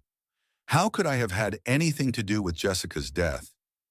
People in prison have connections on the outside. People who might be willing to arrange things for the right price. David's face went pale. You think I had Jessica murdered? You think I'm capable of having someone killed? I think you were capable of having an affair with my best friend and stealing our children's college funds. A year ago, I would have said you weren't capable of any of those things either. David nodded slowly, understanding that Sarah's trust in him had been permanently shattered. I give you my word. Sarah, I had nothing to do with Jessica's death. I wanted her to serve her full sentence and live with the consequences of what she did to all of us. Sarah wanted to believe him, but believing David had gotten her family into this mess in the first place, she decided to keep her suspicions to herself while she investigated further. Over the following months, as David worked to rebuild his relationship with Emma and their son, Sarah continued her own investigation into Jessica's death. What she discovered was far more disturbing than she had imagined. Jessica hadn't been planning to confess to additional crimes. She had been planning to expose a network of wealthy, powerful men who had been involved in her various fraud schemes over the years. Men who had paid Jessica for insider information, money laundering services, and other criminal activities. Men who had too much to lose if Jessica decided to cooperate with federal prosecutors. The suicide note that had cleared David and Sarah of wrongdoing hadn't been written by Jessica. It had been dictated to her by someone who wanted to tie up loose ends and eliminate any possibility of future prosecutions. Jessica Crane had been murdered to protect people far more powerful and dangerous than David Matthews. But the murder had been designed to look like it was motivated by David's desire for revenge and Sarah's need for vindication. Sarah realized that her family was still in danger. Whoever had killed Jessica might decide that David and Sarah knew too much about the broader criminal network. The confession that had seemed like their salvation might actually be their death warrant. But there was an even more terrifying possibility. What if David had been telling the truth about not arranging Jessica's murder, but was lying about not knowing who did what if David had made a deal with Jessica's killers, trading his silence about their identities in exchange for his early release and his family's financial recovery? Sarah's investigation led her deeper into a world of corruption and violence that she had never imagined. Wealthy businessmen, corrupt politicians, and organized crime figures who had used Jessica's services to hide money, manipulate markets, and eliminate competition, people who thought nothing of ordering a murder to protect their interests. The more Sarah learned, the more convinced she became that David knew more than he was admitting. His calm acceptance of Jessica's death, his lack of curiosity about the circumstances, his eagerness to move forward without asking questions, all of it suggested that he understood exactly what had happened and why. Sarah found herself in an impossible position. If she exposed what she had learned about Jessica's murder, she might be putting her own family in danger from the people who had ordered the killing. But if she stayed silent, she would be complicit in covering up a murder and potentially allowing other victims to be silenced. The decision was made for her when Emma came home from school one day with disturbing news. Mom, there was a man asking questions about our family at school today. He was talking to some of the other kids, asking about Dad and about what happened with the FBI investigation. Sarah's blood went cold. Someone was investigating her family, possibly looking for information that could be used against them. That night, Sarah called David and told him about the stranger at Emma's school. We need to talk, she said. There are things about Jessica's death that you need to know. I know. When David arrived at her apartment, Sarah presented him with everything she had learned about Jessica's murder and the criminal network that had ordered it. David, I think we're in danger. I think whoever killed Jessica might decide that we know too much to live. David's reaction surprised her. Instead of shock or fear, he looked resigned, as if he had been expecting this conversation. Sarah, there are some things I haven't told you about my time in prison, he said quietly.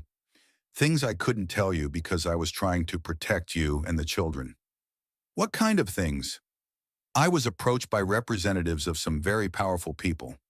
People who had been using Jessica's services for years and were worried about what she might reveal if she decided to cooperate with prosecutors.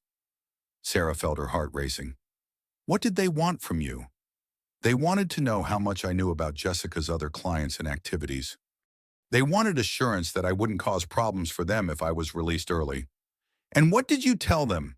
I told them the truth, that I was just Jessica's victim, not her partner, that I didn't know anything about her other criminal activities, that all I wanted was to serve my time and rebuild my relationship with my family. Sarah stared at David, realizing that he had been living with this threat for months without telling her. David, did you make some kind of deal with these people? Did you agree to stay quiet about Jessica's murder in exchange for our family's safety? David was quiet for a long moment before answering. Sarah, sometimes the only way to protect the people you love is to make compromises you never thought you'd make. Sarah realized that David's silence about Jessica's death wasn't motivated by guilt or complicity. It was motivated by fear for their family's safety. He knew who had killed Jessica and why, but exposing the truth would put Emma and their son in danger from people who had already proven they were willing to kill to protect their secrets. What do we do now? Sarah asked. We do what we've been doing. We rebuild our lives. We take care of our children. And we don't ask questions about things that are better left alone. Sarah understood that David was asking her to become complicit in covering up Jessica's murder. He was asking her to choose her family's safety over justice for Jessica and potentially other victims. It was an impossible choice, but as Sarah looked at her sleeping son and thought about Emma's bright future, she realized that sometimes being a good mother meant making morally complicated decisions. Okay, she said finally. We don't talk about Jessica's death. We don't investigate it further. We focus on our family and let the dead stay buried. David nodded with visible relief. Thank you. Sarah, I know this isn't easy, but it's the only way to keep our children safe.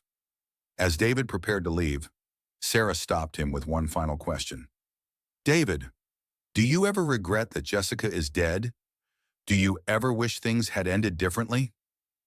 David considered the question carefully before answering. I regret that Emma and our son will grow up in a world where people like Jessica exist. I regret that there are powerful people who think they can solve their problems with murder. But do I regret that Jessica Crane can never hurt another family the way she hurt ours? No, Sarah, I don't regret that at all. After David left, Sarah sat alone in her quiet apartment, processing the moral complexity of their situation. Jessica had been a criminal who had destroyed multiple families, but she had also been a murder victim whose killers would never face justice. David was trying to protect their family, but he was also covering up a crime that might allow other criminals to escape consequences. Sarah realized that there were no clear heroes or villains in their story, just people making impossible choices in an impossible situation. She had wanted justice, but sometimes survival had to take priority over justice. As she checked on her sleeping children, Sarah made peace with the decisions she and David had made. They would rebuild their lives, protect their family, and try to create something good from the ashes of Jessica's destruction. The truth about Jessica's death would remain buried, another secret in a story that had already contained too many secrets. But Sarah also made herself a promise.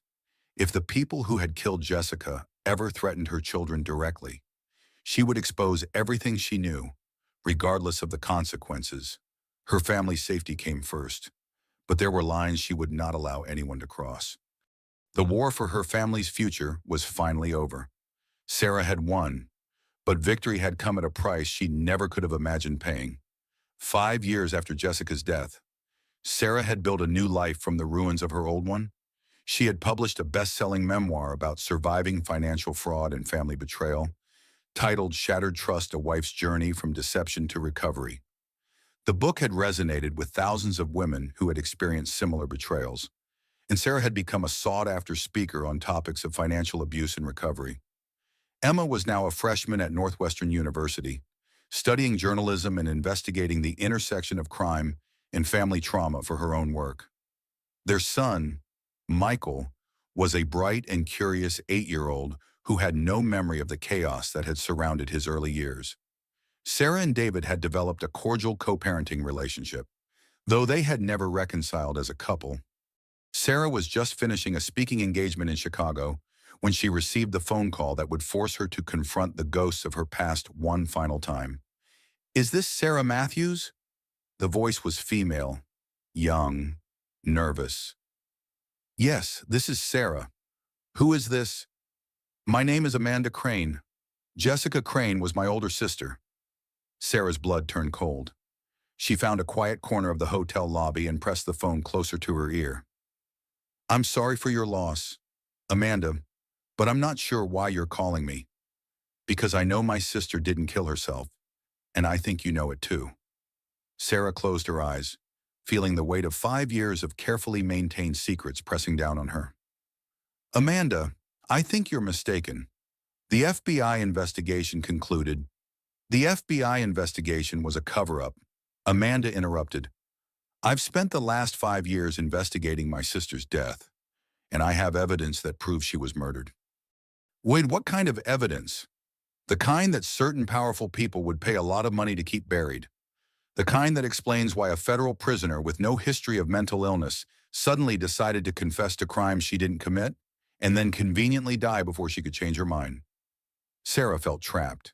She had spent 5 years building a new life based on the fiction that Jessica's death was suicide. Her memoir, her speaking career, her children's sense of security, all of it depended on maintaining the official story. "Amanda, I understand you're grieving, but I have video footage of the people who visited the prison the night my sister died. I have financial records showing payments made to prison guards. I have recordings of phone calls where these people discuss eliminating the Jessica problem. And I have something else. Mrs. Matthews, something that directly involves your family." Sarah's heart was pounding. "What are you talking about?"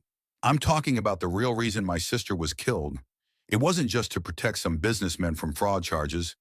Jessica had information about a murder that happened 10 years ago. A murder that your husband might have been involved in. That's impossible. David's first wife, Karen, the one who supposedly committed suicide after their divorce. Jessica had evidence that Karen was murdered, and she was planning to use that information to negotiate a better plea deal." Sarah felt the world spinning around her. David's first wife had died in what was ruled a suicide, but Sarah had never questioned it. Karen had struggled with depression after their divorce, and her death had seemed tragic but not suspicious. "You're lying," Sarah whispered. "Meet me tomorrow at Millennium Park, near the Bean, at 2 p.m. Come alone. I'll show you everything I have, and then you can decide whether I'm lying." After Amanda hung up, Sarah sat in her hotel room, staring out at the Chicago skyline and trying to process what she had just heard. If Amanda was telling the truth, then Jessica's murder was connected to an even older crime. And if David had been involved in his first wife's death, Sarah thought about the man she had co-parented with for the past 5 years. David had seemed genuinely remorseful about his affair and his role in their family's destruction. He had worked hard to rebuild his relationship with their children and had never shown any signs of violence or criminality beyond his financial betrayals. But then again, Sarah had thought she knew David completely during their 15-year marriage, and she had been wrong about almost everything. The next day, Sarah met Amanda Crane at Millennium Park. Jessica's younger sister was 28 years old, blonde like Jessica, but with harder edges and more suspicious eyes. She carried a thick manila folder and looked around nervously as if expecting to be followed. "Thank you for coming," Amanda said. "I wasn't sure you would. I'm here because I want to know the truth, but I need you to understand that I have children to protect. If what you're telling me puts them in danger, the danger comes from keeping secrets, not from exposing them." Amanda interrupted. The people who killed my sister are still out there, still covering up crimes, still eliminating anyone who threatens them. Amanda opened her folder and spread photos across the park bench between them. This is Karen Matthews, your husband's first wife. According to the police report, she jumped from her apartment balcony after taking a large quantity of sleeping pills. The investigation lasted exactly 48 hours before being closed as a suicide. Sarah studied the photos of a beautiful woman with kind eyes and a sad smile. Karen looked fragile and vulnerable, not like someone who would have the strength to climb over a balcony railing in her condition. Amanda, even if Karen's death was suspicious, what does that have to do with Jessica? Jessica was blackmailing your husband about Karen's murder. She had evidence that David killed his first wife and made it look like suicide. That's how she was able to manipulate him so completely during their affair. Sarah felt sick. What kind of evidence? Amanda pulled out a digital recorder. This is a recording Jessica made during one of her hotel meetings with David. She was recording everything as insurance, in case David ever tried to turn on her. Amanda pressed play, and Sarah heard David's voice, clear and unmistakable. Jessica, you have to promise me that the Karen situation stays buried. If that ever comes out, it would destroy everything I've built with Sarah and the children. Don't worry, darling. Your secret is safe with me as long as you keep transferring money to my accounts. Karen's death will remain a suicide as long as you keep me happy. I never meant for it to happen. Karen was threatening to expose some business dealings that would have ruined me. We argued. She was drunk and emotional, and when I tried to stop her from calling the reporters, she fell. It was an accident. An accident that you covered up by staging a suicide. An accident that you've never told anyone about, including your current wife. Sarah stopped the recording, her hands shaking. This proves that David was being blackmailed, not that he committed murder. Keep listening, Amanda said grimly. The recording continued. Jessica, I need you to understand something. I've killed once to protect my family's future. I won't hesitate to do it again if you push me too far. Is that a threat? David. It's a promise.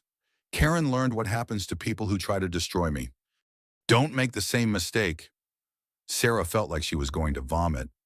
The David in the recording sounded cold, calculating, completely different from the remorseful ex-husband she thought she knew. There's more, Amanda said, pulling out additional documents. Jessica had copies of the original police report from Karen's death, including witness statements that were never followed up on. Karen's neighbor heard arguing in her apartment the night she died. The medical examiner found defensive wounds on Karen's hands that were inconsistent with suicide, but the investigation was shut down after someone made calls to the police chief. Sarah realized that everything she thought she knew about David, about their marriage, about Jessica's death, had been built on lies. David hadn't just been a cheating husband who got manipulated by a con artist. He had been a murderer who killed his first wife and then killed his mistress when she threatened to expose him. Why are you telling me this? Sarah asked. What do you want from me? I want justice for my sister and for Karen Matthews. I want the people who covered up these murders to face consequences. And I want to make sure that David doesn't kill anyone else to protect his secrets. You think David killed Jessica? I think David arranged Jessica's murder through contacts he made in prison. I think he convinced Jessica's other victims that she was planning to expose them, and they helped him eliminate the threat. But I also think David was the mastermind behind the whole thing. Sarah thought about the conversation she had had with David after Jessica's death, his calm acceptance of the situation, his lack of curiosity about the circumstances. At the time, she had attributed it to his desire to move forward and rebuild their family. Now she wondered if it had been the satisfaction of a man who had successfully eliminated a threat. What do you want me to do with this information? Sarah asked. I want you to help me expose the truth. You have credibility as Jessica's victim and a platform through your book and speaking engagements. If you came forward with this evidence, people would listen. Sarah thought about Emma, now thriving in college, and Michael, who was finally old enough to understand that his father had been in prison, but young enough to believe it was for financial crimes rather than murder. Exposing David's involvement in two murders would destroy their sense of security and potentially put them in danger from David himself. "I need time to think about this," Sarah said. "I understand, but Mrs. Matthews, you should know that I'm not the only person investigating these crimes. There are other journalists, other family members of David's victims. The truth is going to come out eventually. The question is whether you want to be part of exposing it or whether you want to be caught off guard when it happens." That night, Sarah called David and asked him to meet her at a coffee shop near his apartment. She needed to look him in the eye and ask him directly about Karen's death and Jessica's murder. David arrived looking relaxed and happy, clearly pleased that Sarah had reached out to him. Their co-parenting relationship had been improving steadily, and Sarah knew that David harbored hopes of eventually reconciling their marriage. "Sarah, you sounded upset on the phone. Is everything okay?" Sarah studied David's face, looking for any sign of the cold killer she had heard on Jessica's recording. But all she saw was the man she had married, the father of her children, someone who seemed genuinely concerned about her well-being. "David, I need to ask you something, and I need you to be completely honest with me." "Of course. What is it?" "Did you kill Karen?" David's face went completely white. For a moment, he looked like he might faint. When he spoke, his voice was barely audible. "How did you find out?" Sarah felt her heart break all over again. Even though she had heard the recording, part of her had hoped that Amanda was lying, that the evidence was fabricated, that David was still the man she thought she had married. "It doesn't matter how I found out. What matters is that you lied to me for our entire marriage. You let me build my life with a murderer and never told me the truth." David looked around the coffee shop, making sure no one was listening, then leaned across the table towards Sarah. "Sarah, you have to understand. Karen's death was an accident. She was drunk. She was threatening to destroy my business. She was out of control. When I tried to stop her from making those phone calls, she fell. I panicked and staged the suicide to protect myself." "And Jessica, did you kill her too?" David's expression hardened. "Jessica was going to destroy our family. She was going to expose Karen's death and implicate you as an accessory after the fact. She was going to claim that you knew about the murder and helped cover it up." "That's not true. I never knew anything about Karen." "But who would have believed you Jessica was planning to testify that you had helped plan Karen's death as part of a scheme to clear the way for our marriage? She was going to destroy you to save herself."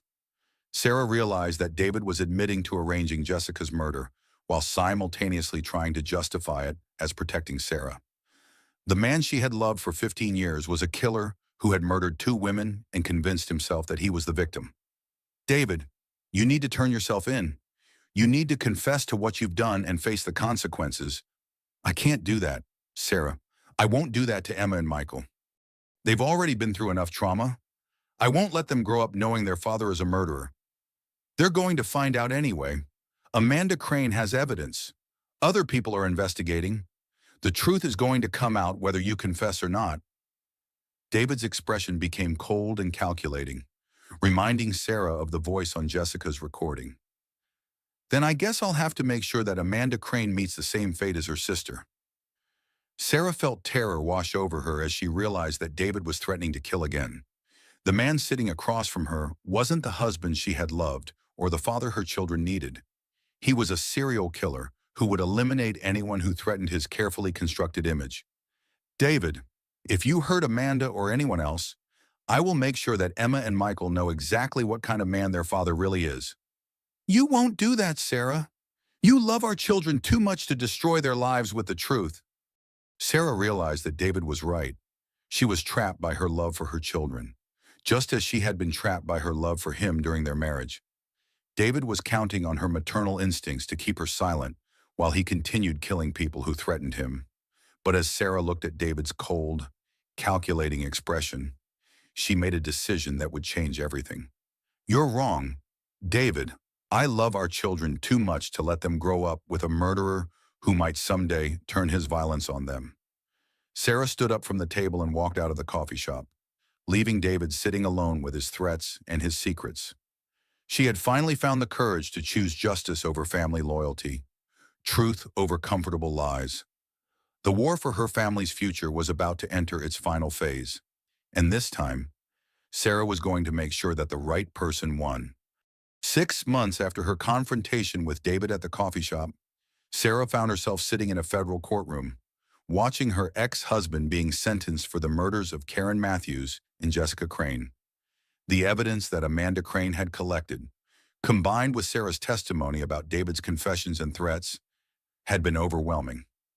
David's conviction had sent shockwaves through their community in the business world. The successful CEO, who had once been seen as Jessica's victim, was revealed to be a calculating killer who had murdered 2 women to protect his reputation and financial interests. "Mr.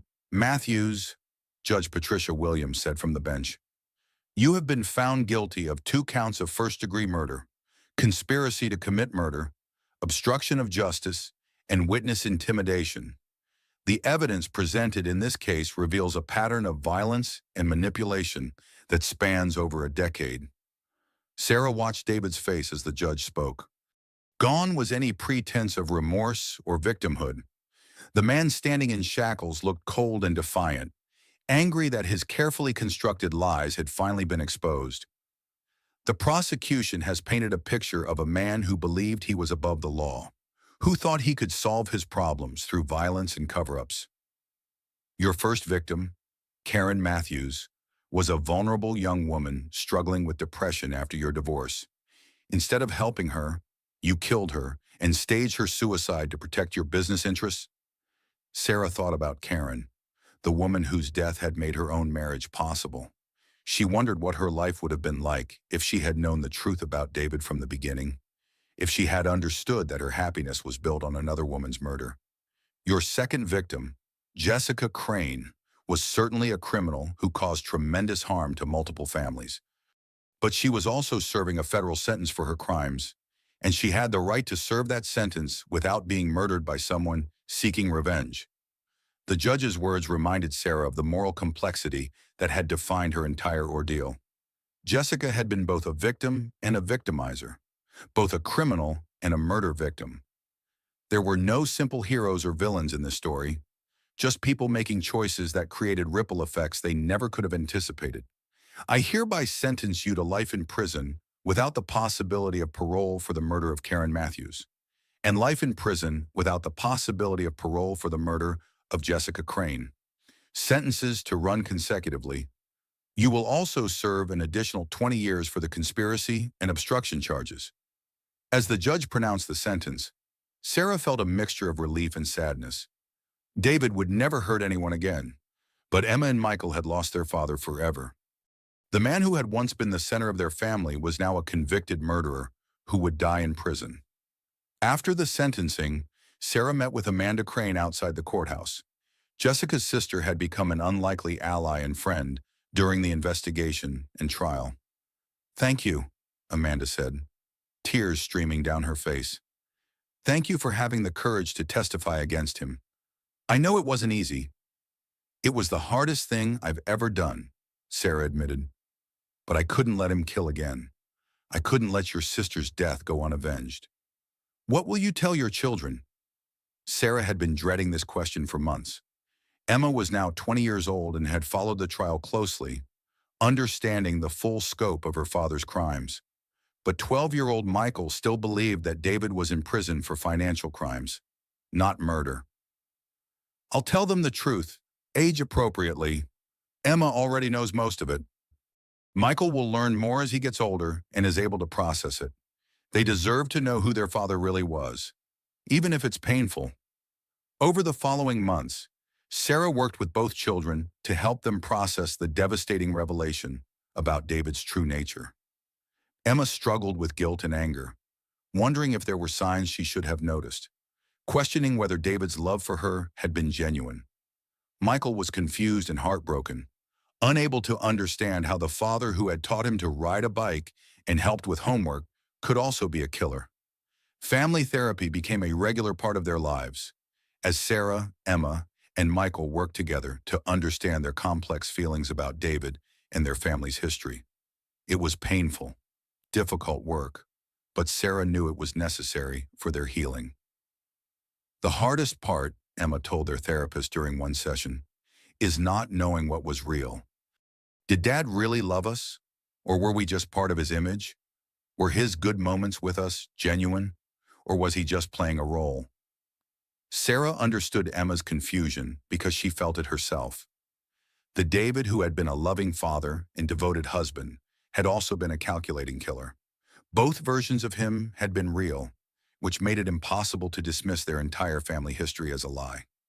I think your father did love you, Sarah told Emma. I think he was capable of genuine love and genuine evil at the same time.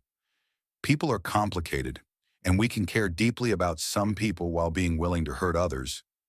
The revelation about David's crimes had also forced Sarah to re-examine her own story and her public persona.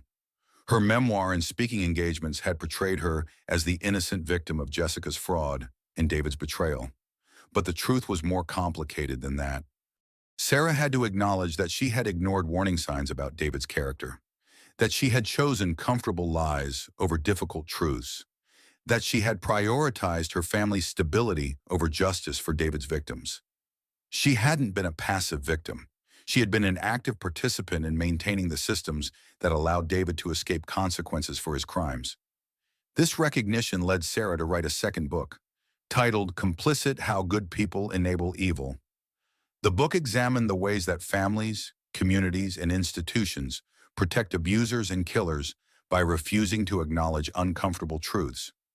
It was a more difficult, less commercially appealing book than her first memoir, but Sarah felt it was more honest about the moral complexities of her experience.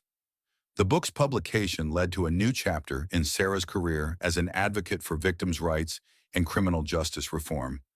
She began working with organizations that helped families of both victims and perpetrators, recognizing that crime created trauma on all sides. Sarah also began a relationship with Dr. Michael Chen, the FBI forensic accountant who had worked on Jessica's fraud case. Michael was a kind, patient man who understood the complexities of financial crime and family trauma. He had been divorced himself and had 2 children from his previous marriage, so he understood the challenges of blended families and complicated histories. Their relationship developed slowly, built on mutual respect and shared values rather than passion and excitement. After everything Sarah had been through with David, she valued stability and honesty over romance and chemistry. I need you to understand something, Sarah told Michael during one of their early conversations about their future together. My children and I come with a lot of baggage. Their father is a convicted murderer. Our family history is public knowledge. Dating me means accepting all of that. Sarah, Michael replied, I've spent my career investigating financial crimes and family fraud. I understand that people are complicated and that families can be both loving and destructive. Your past doesn't scare me. What matters to me is who you are now and who you want to become. 2 years after David's conviction, Sarah and Michael were married in a small ceremony attended by close friends and family. Emma served as Sarah's maid of honor, while Michael walked her down the aisle.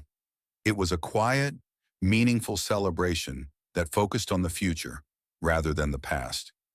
As Sarah and Michael exchanged vows, she reflected on how much her understanding of love and marriage had changed. Her relationship with David had been built on passion, shared dreams, and comfortable assumptions about their future together. Her relationship with Michael was built on honesty, mutual support, and clear communication about their expectations and boundaries. I promise to be honest with you, even when the truth is difficult, Sarah said in her vows. I promise to support your dreams while maintaining my own independence and identity. And I promise to face whatever challenges come our way as partners, not as people trying to protect each other from reality. Michael's vows were equally grounded in their shared understanding of life's complexities. I promise to love you and your children without trying to replace or erase your past. I promise to be a safe harbor in whatever storms we face. And I promise to build a future with you that honors both our histories and our hopes. The wedding reception was a celebration of resilience and second chances. Sarah looked around at the gathering of friends and family. Some old relationships that had survived her family's scandals. Some new relationships built during her recovery and advocacy work. Emma was laughing with Michael's teenage daughter, the two girls bonding over their shared experience of complicated family histories. Michael's son was teaching Sarah's son Michael to play guitar, creating new traditions for their blended family. Amanda Crane was also there, having become not just an ally but a true friend. She had started her own organization advocating for victims of financial fraud and had become a powerful voice for criminal justice reform. "I never thought I'd say this," Amanda told Sarah during the reception, "but I'm grateful for everything that happened. Not grateful that my sister died or that your family went through trauma, but grateful that the truth finally came out and that we were able to create something positive from such a terrible situation." Sarah understood what Amanda meant. The pain and trauma of the past decade had been devastating, but it had also led to growth, advocacy work, and a deeper understanding of justice and resilience. As the evening wound down, Sarah and Michael stood together on the deck of the venue, looking out at the city lights and talking about their hopes for the future. "Do you ever regret how everything happened?" Michael asked. "Do you ever wish you could go back and make different choices?" Sarah considered the question carefully. "I regret that people died. I regret that my children had to go through trauma. I regret that I wasn't brave enough to face the truth about David sooner. But I don't regret where we ended up. This family, this life we're building together. It's built on honesty and choice rather than lies and assumptions." "What about David? Do you ever think about him?" "I think about the man I thought he was, and I mourn the loss of that illusion. But the real David, the killer, I don't waste energy thinking about him. He made his choices, and now he's facing the consequences. My job is to focus on the people I can help and protect, not the people who chose to cause harm." As they prepared to leave for their honeymoon, Sarah received a text message from Emma. "Mom, I'm so proud of you for choosing happiness and honesty over fear and secrets. You taught me that we can create better futures even after terrible things happen. I love you." Reading Emma's message, Sarah felt a deep sense of accomplishment that had nothing to do with her career success or public recognition. She had raised a daughter who understood the difference between toxic love and healthy love, who had learned to value truth over comfort, who had the courage to build meaningful relationships despite experiencing betrayal and trauma. As Sarah and Michael drove away from the reception, Sarah reflected on the journey that had brought her to this moment. 10 years ago, she had been a naive housewife who believed that love and loyalty were enough to protect her family from harm. She had learned the hard way that love without honesty was dangerous, that loyalty without boundaries was destructive, that protecting people from truth often enabled them to cause more harm. But she had also learned that resilience was possible, that justice could eventually prevail, that new love could grow from the ashes of betrayal. She had learned that being a good mother sometimes meant making painful choices, that being a good person sometimes meant facing uncomfortable truths, that being a survivor meant taking responsibility for creating positive change. The war for her family's future was finally over, and Sarah had won, not by defeating her enemies, but by choosing to build something better than what had been destroyed. Her victory wasn't measured in money recovered or justice served, but in the healthy relationships she had built, the advocacy work she had accomplished, and the children she had raised to value truth and resilience. As they drove toward their new life together, Sarah felt something she hadn't experienced in over a decade: genuine peace. Not the fragile peace of willful ignorance or the temporary peace of crisis survival, but the deep peace that comes from living authentically and making choices based on wisdom rather than fear. The past would always be part of her story, but it no longer defined her future. Sarah Matthews Chen was ready for whatever came next, confident in her ability to face truth, protect what mattered, and create meaning from even the most difficult circumstances. Sarah was putting the finishing touches on her speech for the National Conference on Financial Fraud and Family Trauma when her phone buzzed with a news alert. The headline made her blood run cold. Convicted murderer David Matthews found dead in federal prison. According to the report, David had been killed by another inmate during an altercation in the prison yard. The investigation was ongoing, But preliminary reports suggested that David had been targeted because of his crimes against women.